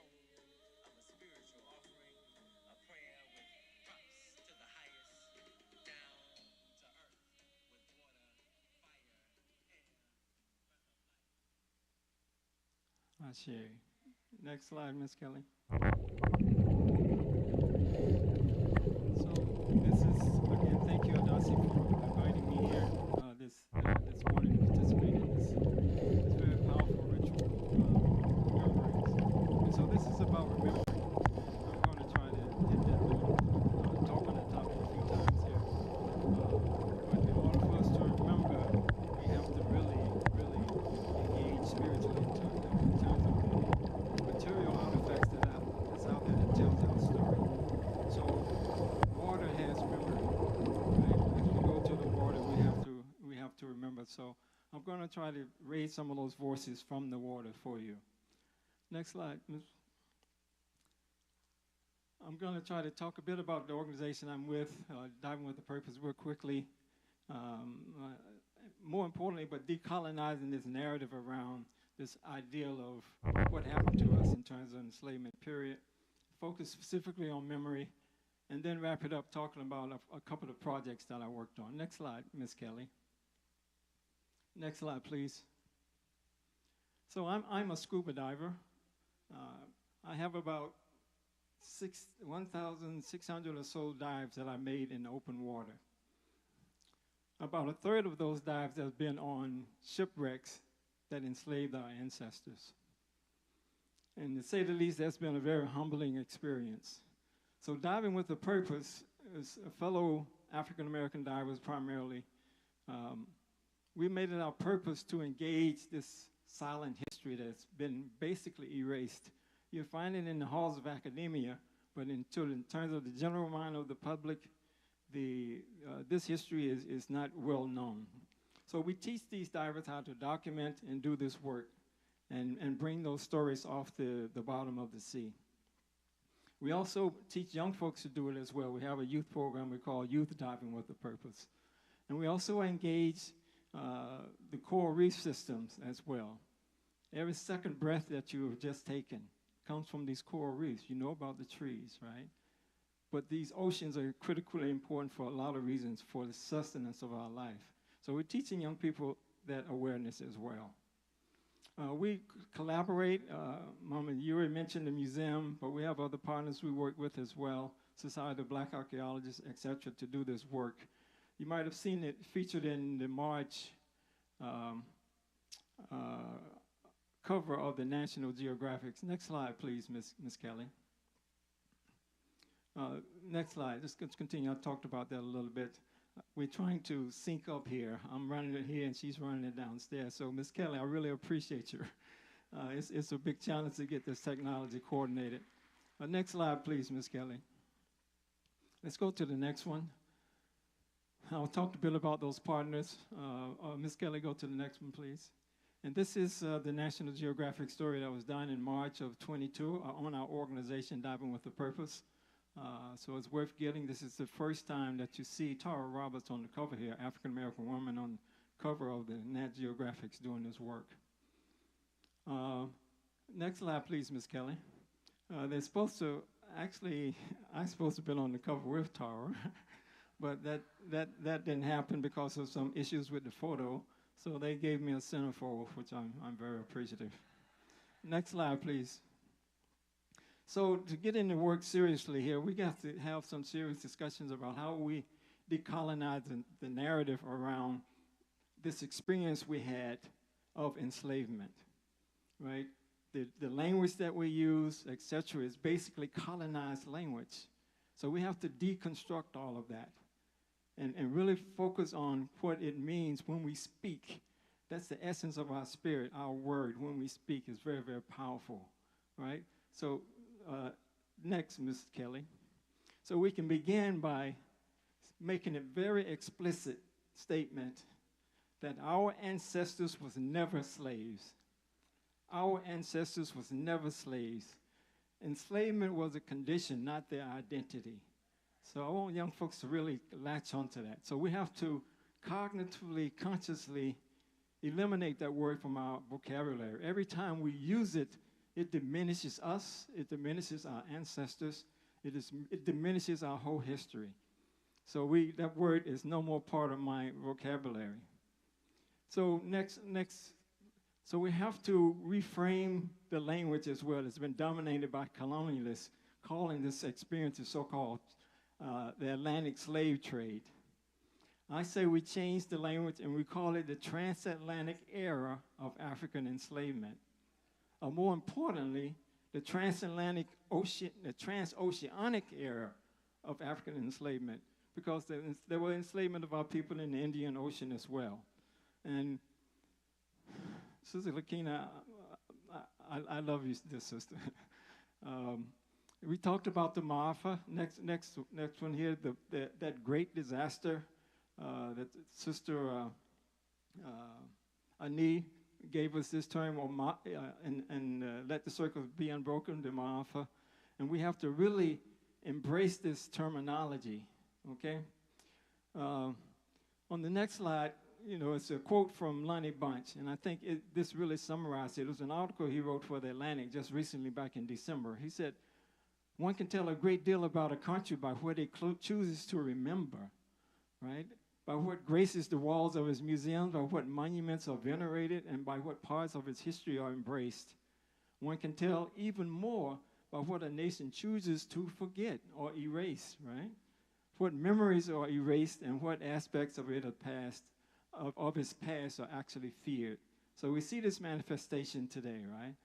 This type of fear. But we're going to remember. We have to remember because, next slide, please. Because we have to remember. Without memory, we have no future. We cannot connect to those ancestors without memory. So memory is critically important for us. And as a cultural heritage piece, this memory has to be as a collective. We can't do like this young man here. Next slide, please, Ms. Kelly, who wants to forget and whitewashing our brains. I think it was Steve Biko said that the most powerful weapon of the oppressor is the mind of the oppressed. So we have to re-embrace redefining who we are, decolonizing the narrative, and definitely don't fall for those, as Dr. Clark used to tell me sometimes, these okey-dokes of the narrative they're putting out about our history. He said very clearly that Europeans went into Africa and colonized Africa and saw things that they didn't understand, but yet they still tried to interpret and present it to the world. Next slide, please. So we're in a reclamation process, if you will, in terms of restoring our memory. And we have to restore memory in order to repair, in order to understand what happened to us, in order to restore our humanity with dignity and grace, like our ancestors truly had. So it's very important. And oral tradition plays a lot into that because of time. Next slide, please. We won't have to explore a lot of these topics. I want to get to some of the work that we're doing, and then we'll close it out. What has happened to us, of course, has a lot of terror, murder, and torture in it, right? You're very familiar with that history. Next slide, please. But what we have to remember that there was resistance, very powerful resistance. Our ancestors resisted on the continent of Africa. They resisted on the barracoons on down to the coast. They resisted on the small canoes out to the big ship. They resisted on the ships. They resisted once they got on the shores of the South, North America, and the Caribbean. So that resistance is very important. They were resisting to retain their humanity, their dignity of who they were. And that identity piece is very, very critical. Next slide, please. Just run through some of the resistance figures in our history. Keep going, Ms. Kelly. Yes, Zumbi or Paul Mars, they resisted. Next slide, please. So because of this resistance, because of this experience that happened to us, we have been marked, in other words. And it's not a negative sort of thing, but on our mitochondrial DNA is a marker of this trauma that our ancestors experienced. You cannot escape it. You cannot escape it. It is there, and it has to be acknowledged. So we have to, when we talk about this enslavement history, we have to get beyond the silence and the shame and engage it directly, because it's going to hit you. I'm going to show you in a moment how it affected me. And, it's very, very, very powerful, sort of spiritual connection, if you want. But that trauma is embedded there. And it can be triggered by acts of racism, by engaging certain artifacts, remembering. It can be triggered, and it can have a profound effect on it. So you have to acknowledge it and find a way to find some peace with it. So Toni Morrison, next slide, please, said that all water has perfect memory. It is forever trying to get back to where it once was. It's cyclical, like the hydrologic cycle, right? I tell you, the ocean has memory. The ocean has ancestral memory. And we can tap into that memory if we simply know how. Lucille Clifton, who was, next slide please, who was the Port Laureate of the state of Maryland, actually, my brilliant sister, ancestor, Lucille Clifton, in 2010. But she said the Atlantic is a sea of bones. Atlantic is a sea of bones, my elegant Africans connecting Ouida and New York, a bridge of ivory, a seabed, they call it. So how do we acknowledge those ancestors that's on the bottom of the sea? not just 100 or thousands of them, but over 2 million African souls lie on the bottom of the Atlantic. No one has never told them to rest in peace. And we wish you will acknowledge their presence, their spirit, their being. So we're about doing that. We're doing that in several ways, but more on that a little later. Next slide, please. But they have to be memorialized. This is a plaque we put down on the Henrietta Marie. You've heard of the Henrietta Marie? You've heard of the Nina, Pina, and the Santa Maria? Those are the ships of the colonizer, but these are the ships that brought our people over here. And so we acknowledge the Henrietta Marie, but I won't focus on that too much. But again, this so-called slave ship and collective memory is key. Next slide, please, Miss Kelly. So we're only here because of this technological device called a, quote, slave ship, right? So this author, Marcus Rediker, next slide, please, he sort of contextualized it for me when he said that, I won't read the whole thing now, but he talks about the process of exploitation, millions of people, right? But what's more importantly here, that he said that the result of all this was long-distance commerce and a planned accumulation of wealth and capital beyond anything the world has ever witnessed. And so that this system that we live under now, of course, is pinned up and underpinned and founded on our ancestors, on the spirit of our ancestors and the bones and the backs of our ancestors. But he said the most important piece of this was the so-called slave ship. Without it, we would definitely have a different history. Next slide, please. And so to contextualize that a little bit more, I was in Lisbon, Portugal this past fall, and with a very powerful group of people from all over the world. But we can talk about that later. But this whole process of enslavement got kicked off back in the 15th century with the Pope saying, Portugal, you have the right to go capture any indigenous people anywhere in the world and enslave them and make them do your bidding. So the Pope, Nicholas V, issued what's called basically an executive order from the church, right, saying you have the right to do this. And who embraced that was, next slide, please, was Henry the Navigator. Next, hit it again, please, Miss Kelly. Next slide. So this is Henry the Navigator. This statue here was in Portugal, in a place called Lagos. But in the back there, if you look at the lower right there, hit it one more time, and a red circle should appear. If that red circle there is a museum of so-called African enslavement. But this statue was in a park about 10 miles away from this museum. This museum was established a couple of years ago. So the government of Portuguese said, you know, we're going to really put it into context, put this colonizer right in front of the museum as people walk by going into the museum. It was a huge act of humiliation and some sort of show of dominance. Next slide, please. So if you go to Portugal and other parts of Europe, they glorify not enslavement and the role that they played, which was a critical role. They enslaved more Africans than any other European nations. But what they do, next slide, please, is monuments of discoveries. This is what they glorify.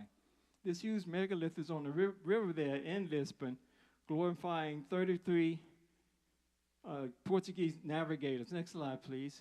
And at the front, next slide, please, is Henry the Navigator. He was the one that did some critical work in developing this technology called caravels, these ships of enslavement. Next slide, please. So to really put all this into context, Desmond Tutu made this very powerful quote, right? He said, when the missionaries came to Africa, they had the Bible and we had the land. They said, let us pray. We closed our eyes, and when we opened them, we had the Bible. And where was the land? They had the land.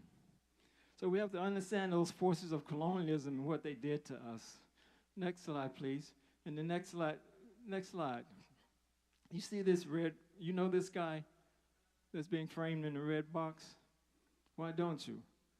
You know that, you know who Leopold was? This brother had a heart. He had a spirit. He had a family. He had people who loved him. So why don't we know about him as well? Next slide, please. So what I'm going to do here is talk a bit about the work, and then we'll close it down. During this transatlantic era of African enslavement, there was some 12,000 vessels or ships that was involved in the trade. They made almost 40,000 voyages crossing the Atlantic and Indian Oceans, right? We know about 1,100 of those ships where they wrecked someplace around the world, right? But only about 15 out of the 12,000 have been documented archaeologically. 15, why is that? I'm sure all of you can get a good answer to that question. But it involved the movement of some, Dr. Clark says 60 million, but more, what I think a realistic number would be with 25, 30 million maybe people. 15 million or so has been documented. Academics like to use 12.4 million. But we know there were many, many more of our ancestors that was unknown. So this is the largest movement of human beings in the history of the world. So why aren't our story known more than other stories? This enslavement has impacted the world globally. Next slide, please. To give you a sense of some of these vessels, this is a vessel called the Leusden. It was a Danish vessel, a Dutch vessel rather. Next slide, please. It set sail in 1737, trying to get to Suriname, with almost 700 Africans on board. 700 of our ancestors on board.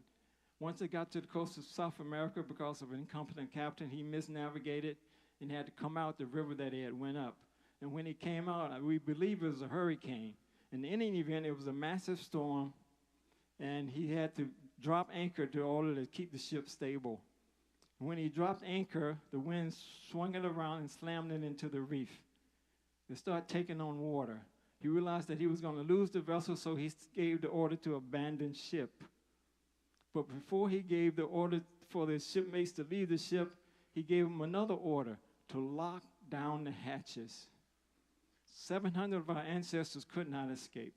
And over 2 days, they broke up and fell into the sea in shackles. Who's going to remember those victims of the Leusden? If you're ever down in the Keys in Florida, drop by Higgs Beach. You'll see this memorial we did for some of the Guerrero victims and the victims of the Williams wildfire in Bogota. So I'll talk real quickly about the South Jose Phuket de Africa, one of the first projects I worked on. Next slide, please. The South Jose Phuket de Africa, next slide, please, was a Portuguese vessel that left Mozambique going around the Cape trying to get to Mindanao, Brazil. Unfortunately, it crashed off the coast of Cape Town. Next slide, please. And here's a visual of the area where that ship lies, at least the remains of the ship. You can see the rock there to the left. It's called Cherry Rock. That's one of the rocks that it struck. This is a beach in Cape Town called Clifton Beach. You can see the high-end condos there on this beach, and that was built during the apartheid era. But when the South Jose crashed here, 212 of our African ancestors lost their lives out of some 400 that was on board. Next slide, please. And so we collected some of those artifacts, and this exhibit is in the Museum of African American History and Culture. You can go there and see it. Next slide, please.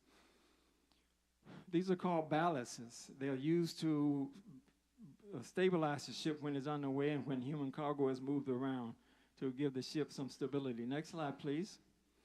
Some artifacts that we collect from some of these cells. Next slide, please. Yeah, go to the next one. Just show you real quickly. And we also recovered some of these shackles. There's a shackle on the left, actually, that I found at this wreck site. I'll tell you more about that later. Next slide, please. It was a bar shackle, like the one you see there. Next slide, please. This is my first visual that I saw of the wreck. This is a piece of timber, some sort of timber, wood. Remember that you can see it's lodged between the rocks there. And just a little bit more context here. The water in this area is about 45 degrees, right? It's very cold. There's surges. It's moving you back and forth like this. You can see there's a white sand at the bottom. It's always been stirred up. And there's a lot of kelp in the environment as well. But also, once in a while, you might see a great white shark that pays a visit. But I remember when I was coming around this rock and I saw this wooden piece. This was about 2013, I believe. and I laid eyes on it, and I said, wow, this is my first time that I'm laying eyes on something that my ancestors had actually touched, rather, and would experience that horrific crossing of the Atlantic. And so I approached it, and I remember very distinctly, I reached out and grabbed it like this, and once I grabbed it, immediately,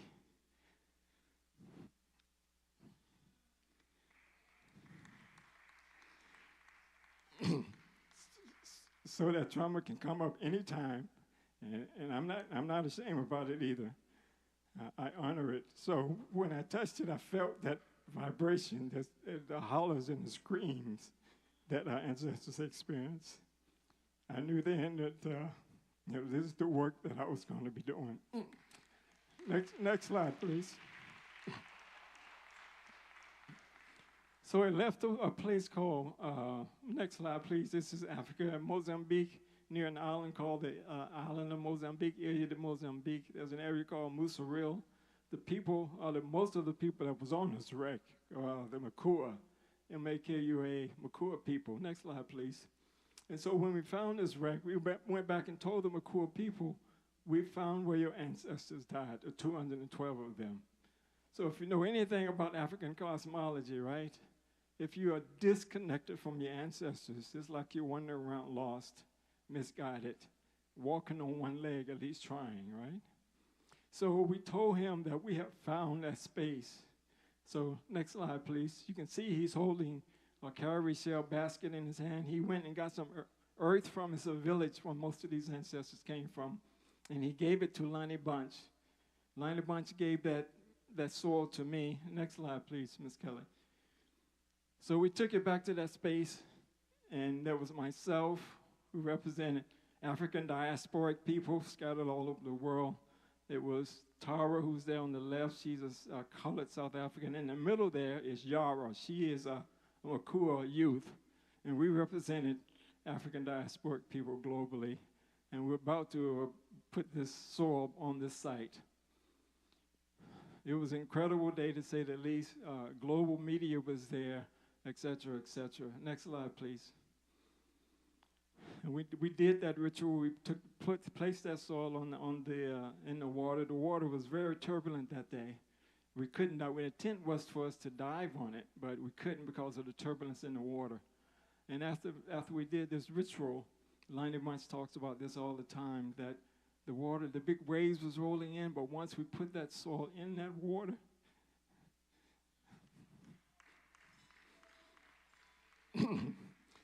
yeah, it was very calm. It was very calm. Next slide, please. So we went back to that elder. Thank you, brother. We went back to that elder and told him we had fulfilled his mission, reconnected him to his ancestors. And so there was a pregnant pause, and he said, now that you have done this, effectively you have brought our people back home, but the tears of our ancestors during that tragedy, when the rain falls on our soil now, it is those tears from our ancestors. So thank you, brother. Next slide, please. So the Lura is another vessel we just is working on currently off of the coast of the island of Mozambique, Ilha de Mozambique. We're working with the Smithsonian with this, the Slave Rex Project. Next slide, please. Just a little bit about this. Hit it again, Miss Kelly. It's just a quick video. This is the beautiful island of the Ilha de Mozambique. Next slide, please, Miss Kelly. A beautiful space. You can see the fort there up front. It's a Portuguese fort, one of the first European establishment in Africa. Next slide, please.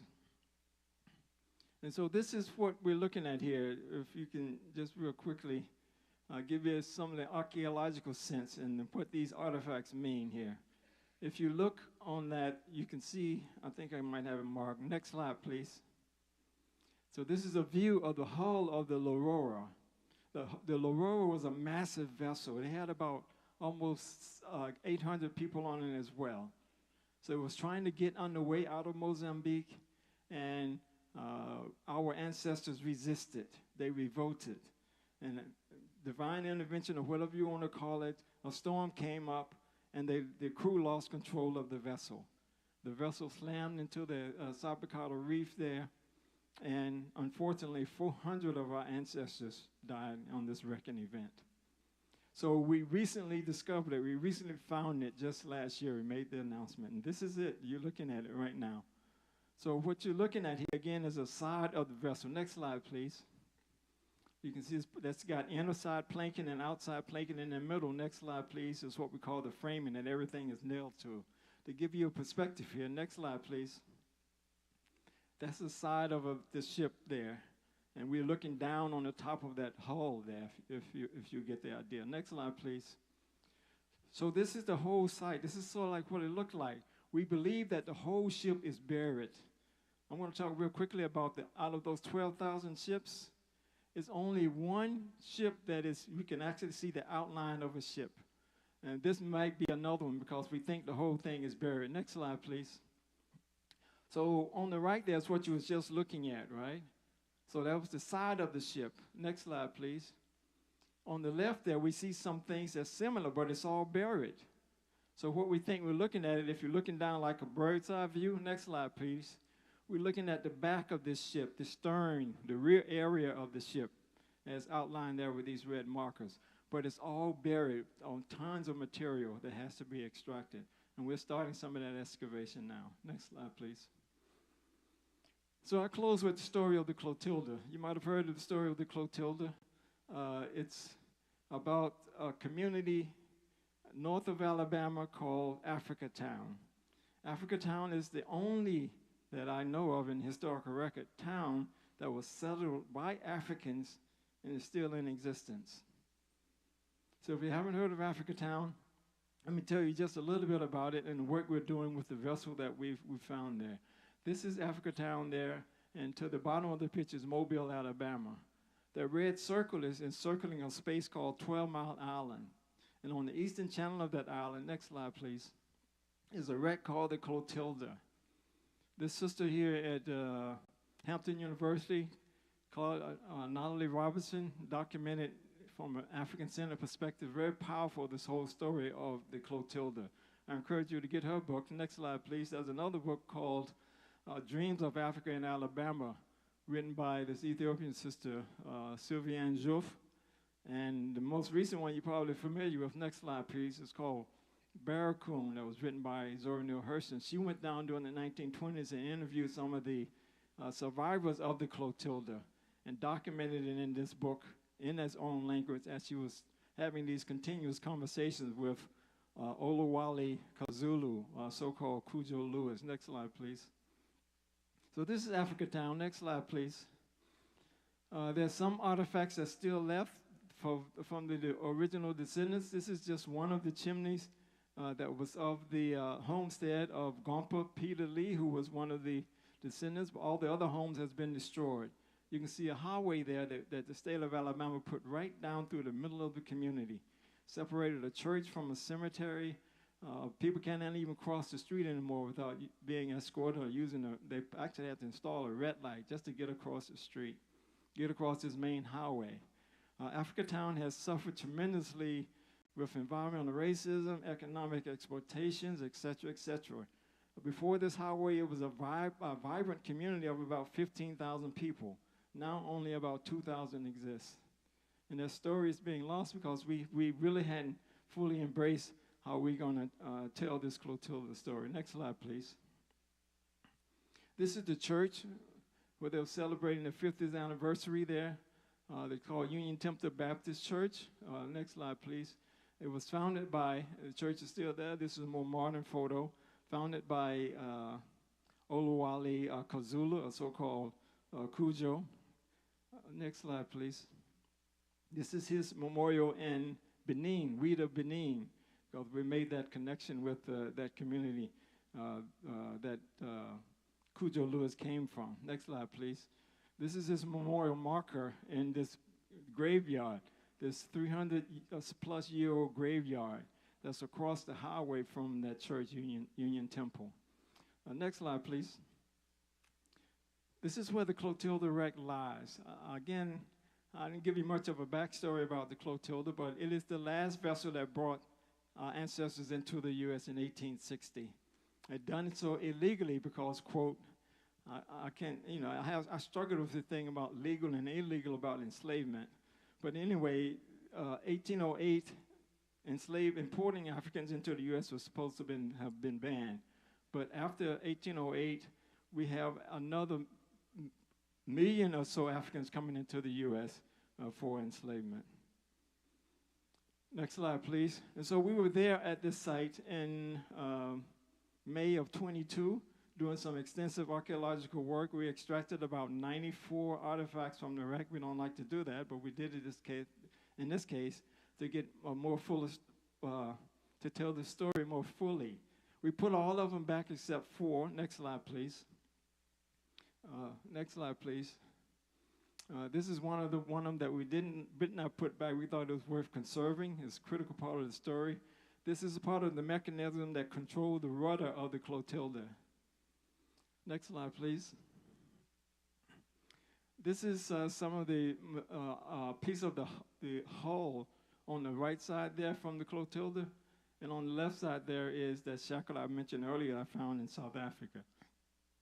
Excuse me, I only show it here because doing underwater archaeology, you measure, you're probing, you're cutting, you're analyzing, and so forth and so on. We have to do that work in order to tell the story, academically or scientifically, if you will. But there's a whole nother dimension that has been missed. I call it the spiritual dimension of archaeology, or spiritual archaeology, if you will. That hull you see lying there has the energy of those 110 people of the Clotilda is embedded in that hull. I'm telling archaeologists that you can get a deeper insight if you tap into this spiritual idea of what these artifacts represent. You cannot go down there and try to hear these voices in these artifacts with your ears. You cannot listen with your ears. You have to listen with your heart. And if you do that, you get deeper insight. That has been my experience. Next slide, please. So the spiritual essence of these artifacts is very, very real. And I presented at the AB site of American Black Psychologists Association piece last year, and got the opportunity to talk real close with Wade Nobles. Y'all know Wade, Dr. Wade. And he talks about this notion, this ideal of the science of being, that we are human beings. We're not human beings, we're actually spirit beings. That there's a spiritual manifestation before we are born in our molecular concentration of what makes us us. And when we are born, it's like the concentrated essence, he calls it, that manifests us to put us here for a particular purpose. And when we transition, that spirit energy is still there, but it's an invisible expression of the essence of who we are. And it can radiate throughout, and we feel it at different levels of our ancestors. So, in essence, what he says, that everything that exists in different concrete expressions is just spirit. So we know the voices speak through us, as I mentioned earlier, through these artifacts. Next slide, please. It spoke to me when we discovered this shackle. There's a story behind it, but because of time, I won't go into it. When I discovered that shackle, I was working with a young South African up-and-coming human anthropologist, and she's very popular now. She was involved in a project called the Lili Project, where they found 300,000-year-old grave sites where these Africans was ritualistically burying their dead. She was my scuba buddy on this dive where we discovered that shackle. There's another story to that. Next slide, please. But I'll wrap it up here with the discussion about, again, the spiritual dimensions. This archaeologist in Australia got some clue by working with the Aborigine people there. He said, when dealing with shipwreck sites on which people have perished, an awareness of the spiritual element is vital if the best outcomes for a site is to be obtained. And for you to even understand, we treat all these sites as very sacred sites just because our ancestors perished there. Next slide, please. This is a sonar image. It's a sonar, underwater sonar image of the wreck called the Clotilda. You can see on the bottom left, I think your bottom left, is the outline of a ship, right? You see it there? Pay close attention because it's the only thing that exists out of those 12,000 vessels that I mentioned earlier. You can actually see the bow. The stern, the back section there, in about the middle of the picture, is, yes, she changed it, but that's good. Hold it there for a moment, Miss Kelly. The bow you see there, and then the stern is buried in the water about 20 feet. The front part of it is about 8 feet of water, so it's looking upstream. It's laying on side of the riverbank underwater. Hit it again, Miss Kelly. Next slide. So what you see there is because of the integrity of this vessel, you can see it there. Next slide, please. A red bar should come up. So in that box there, you have the bow, and if we're going downstream, we have a wall. It's called a bulkhead. And right beyond that bulkhead is what we call the cargo hold. This 18 by 23-foot space is what the 100 people on the Clotilda endured the crossing of the Atlantic for almost 3 months. So I dove on this vessel. Again, it is extremely valuable because it's the only thing we have in the historical record that our ancestors endured that crossing on. So when I dove on this vessel, I was about to dive on this vessel, reflecting back on the experience I had with the South Jose, a good, very dear friend of mine, Sabrina Johnson, she's in the audience there. She said, Kamal, if you're going to dive on this vessel, you need to not only just acknowledge those ancestors that was on this vessel, you need to really, really connect with them. And the only way to do that is through a prayer. So she and I got together and composed this prayer. Next slide, please. Yeah. So I'll give you the prayer in a moment just to give you a little bit more context about the environment. You're looking at the Clotilda now. So you can barely see. It's almost invisible, about 6 inches of visibility right in front of your face. So we have to, like braille diving, feel our way inch by inch very carefully. There's sharp objects in the water. There's metals protruding out, or wooden is protruding out. And more importantly, there's water moccasins and alligators in these waters too. So we have to navigate all that in order to make this connection. Next slide, please. So when I was getting ready to dive on the Clotilda, that's me getting ready to get into the water, I said I need to recite this prayer. And this is the prayer that Sabrina and I composed before I made this first dive on the Clotilda. Next slide, please. It's an ancestral prayer. First dive on the Clotilda, reviving the spirits who traveled on the Clotilda.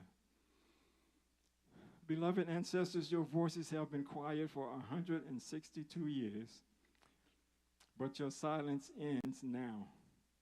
Your voices and memory are lifted from this wretched vessel through us, and we welcome you to speak through us. Our connection will never be broken. We are because of you. Thank you for reaching out to us. Blessings to your spirit always.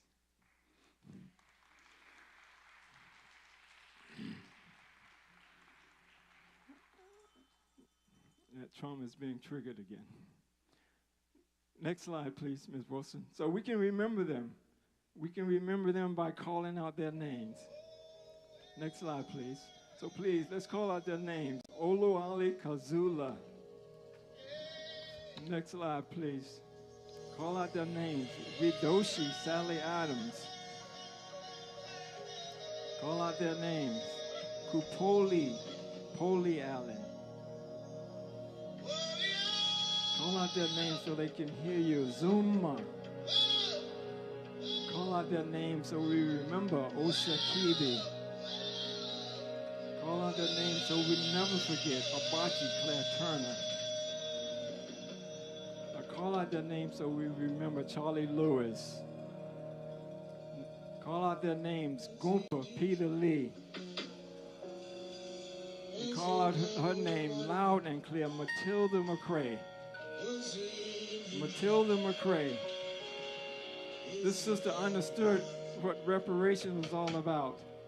I was talking to Sister Nikichi earlier, and she was telling me about some of the earlier folks that made demands for reparations, Matilda, at the age of 74 years old, walked about 20 miles in 1930 or so to get to the courthouse and demand that they pay her for the free labor that they used when she came over on the coattails. So this sister is revolutionary. So we remember by saying Ashe, Ashe, Ashe. And lastly, if you ever in the area of Mobile, go over to Africa Town. We just opened up a museum there in July of last year. Next slide, please. We also engage in the youth. As I remember, this is some of my dive buddies. I lead a program down there called Africa Town Swim to Scuba, where we're taking young people in the community, teach them how to swim. And once they learn how to swim, we teach them and certify them as scuba divers. So they can be able to dive on that wreck as well. Not only that wreck, but, I'm going to age out. So we need to have these youth ready so they can dive on these wrecks all over the world to help tell these stories. Next slide, please.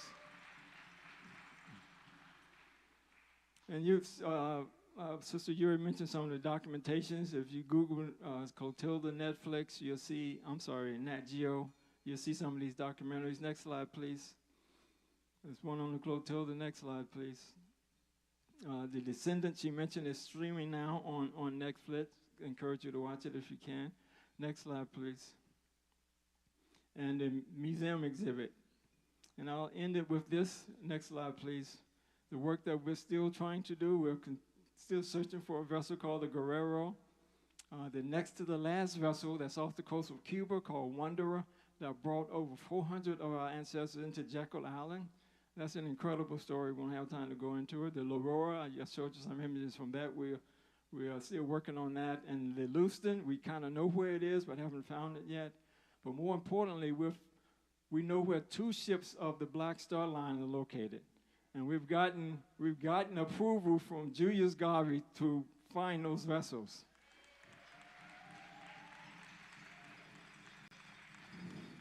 So I encourage you to always keep your ancestors in memory. Next slide, please. Keep them in memory. They will give you the guidance and directions you need to get through this madness. Sante Sana. Thank you.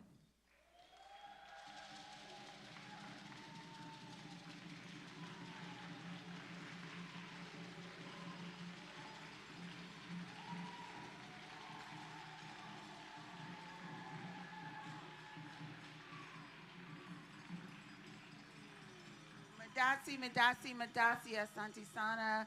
Give thanks, give thanks, give thanks.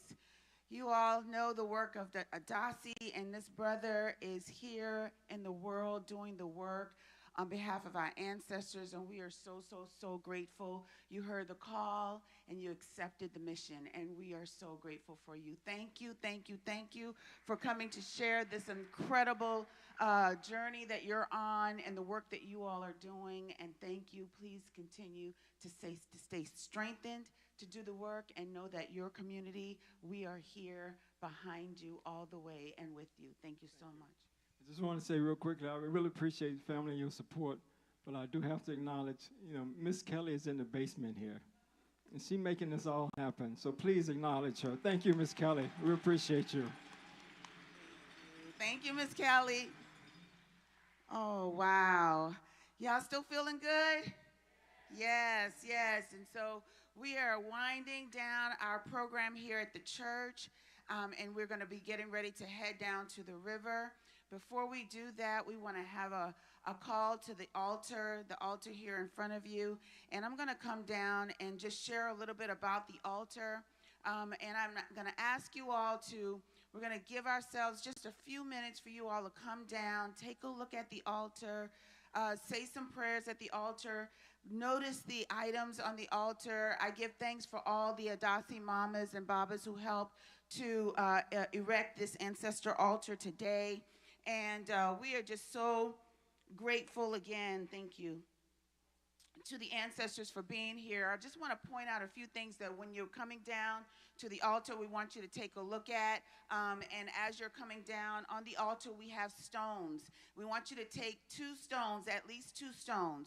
Take 2 stones, keep one for yourselves in your home altar, and then take one down to the river with you for our prayers down at the river. We also have, at the end, Sister Yuri has some bells, and so we're going to take the bells and use the bells as we do the procession down to the river. The first thing here at the altar I want to bring attention to is our Adasi logo. Our Adasi logo was designed by our dear sister Mary E. Greer Miduku.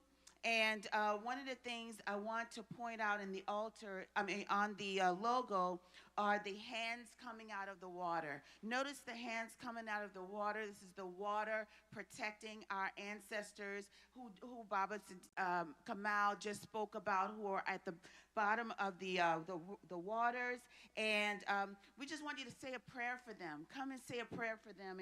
And we ask the waters to continue to bless them, because our stories are there. And Baba Kamal just spoke about that. So notice the ancestor logo.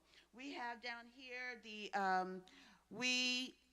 the survivors of the African Holocaust stand firmly on the shoulders of our ancestors. We must remember, let's say remember, respect, re-educate, reimagine, redeem, reaffirm, rebuild, repatriate, reclaim, rededicate, rethink, reunite, and rejoice. We must rejoice. Give thanks. We have many pictures of our ancestors here on the altar. We want you to notice our ancestors. I want to bring particular homage to our dear Adasi ancestors, Sister Benti Soul, who is here with us. Benti sent me a message earlier this week, had me in tears. Benti said, "Don't forget me." So if you will join me in saying, Benti, Benti, Benti, you are here with us, sister. We love you, we love you, we love you. Sister Nadine, Mama Paula, give thanks. Give thanks. Please come. Come to the altar.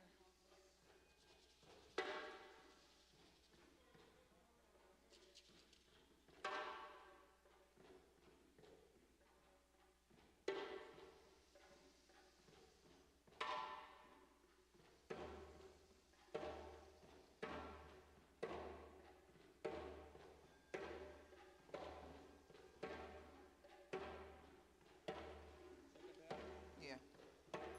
Ring a bell. Yes.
Thank you, Baba Joe.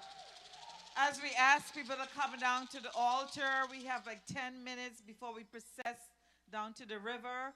Today we are going to go straight to the river. We're not going to stop at the Adasi plaque, and we want to make sure that people, when you finish at the river, to come by and stop by the Adasi plaque, the bronze plaque that is dedicated to commemorating those ancestors who traversed, who came, walked, however they made it from Maryland and the southern states across what was the precursor of the 11th Street Bridge, the Navy Yard Bridge.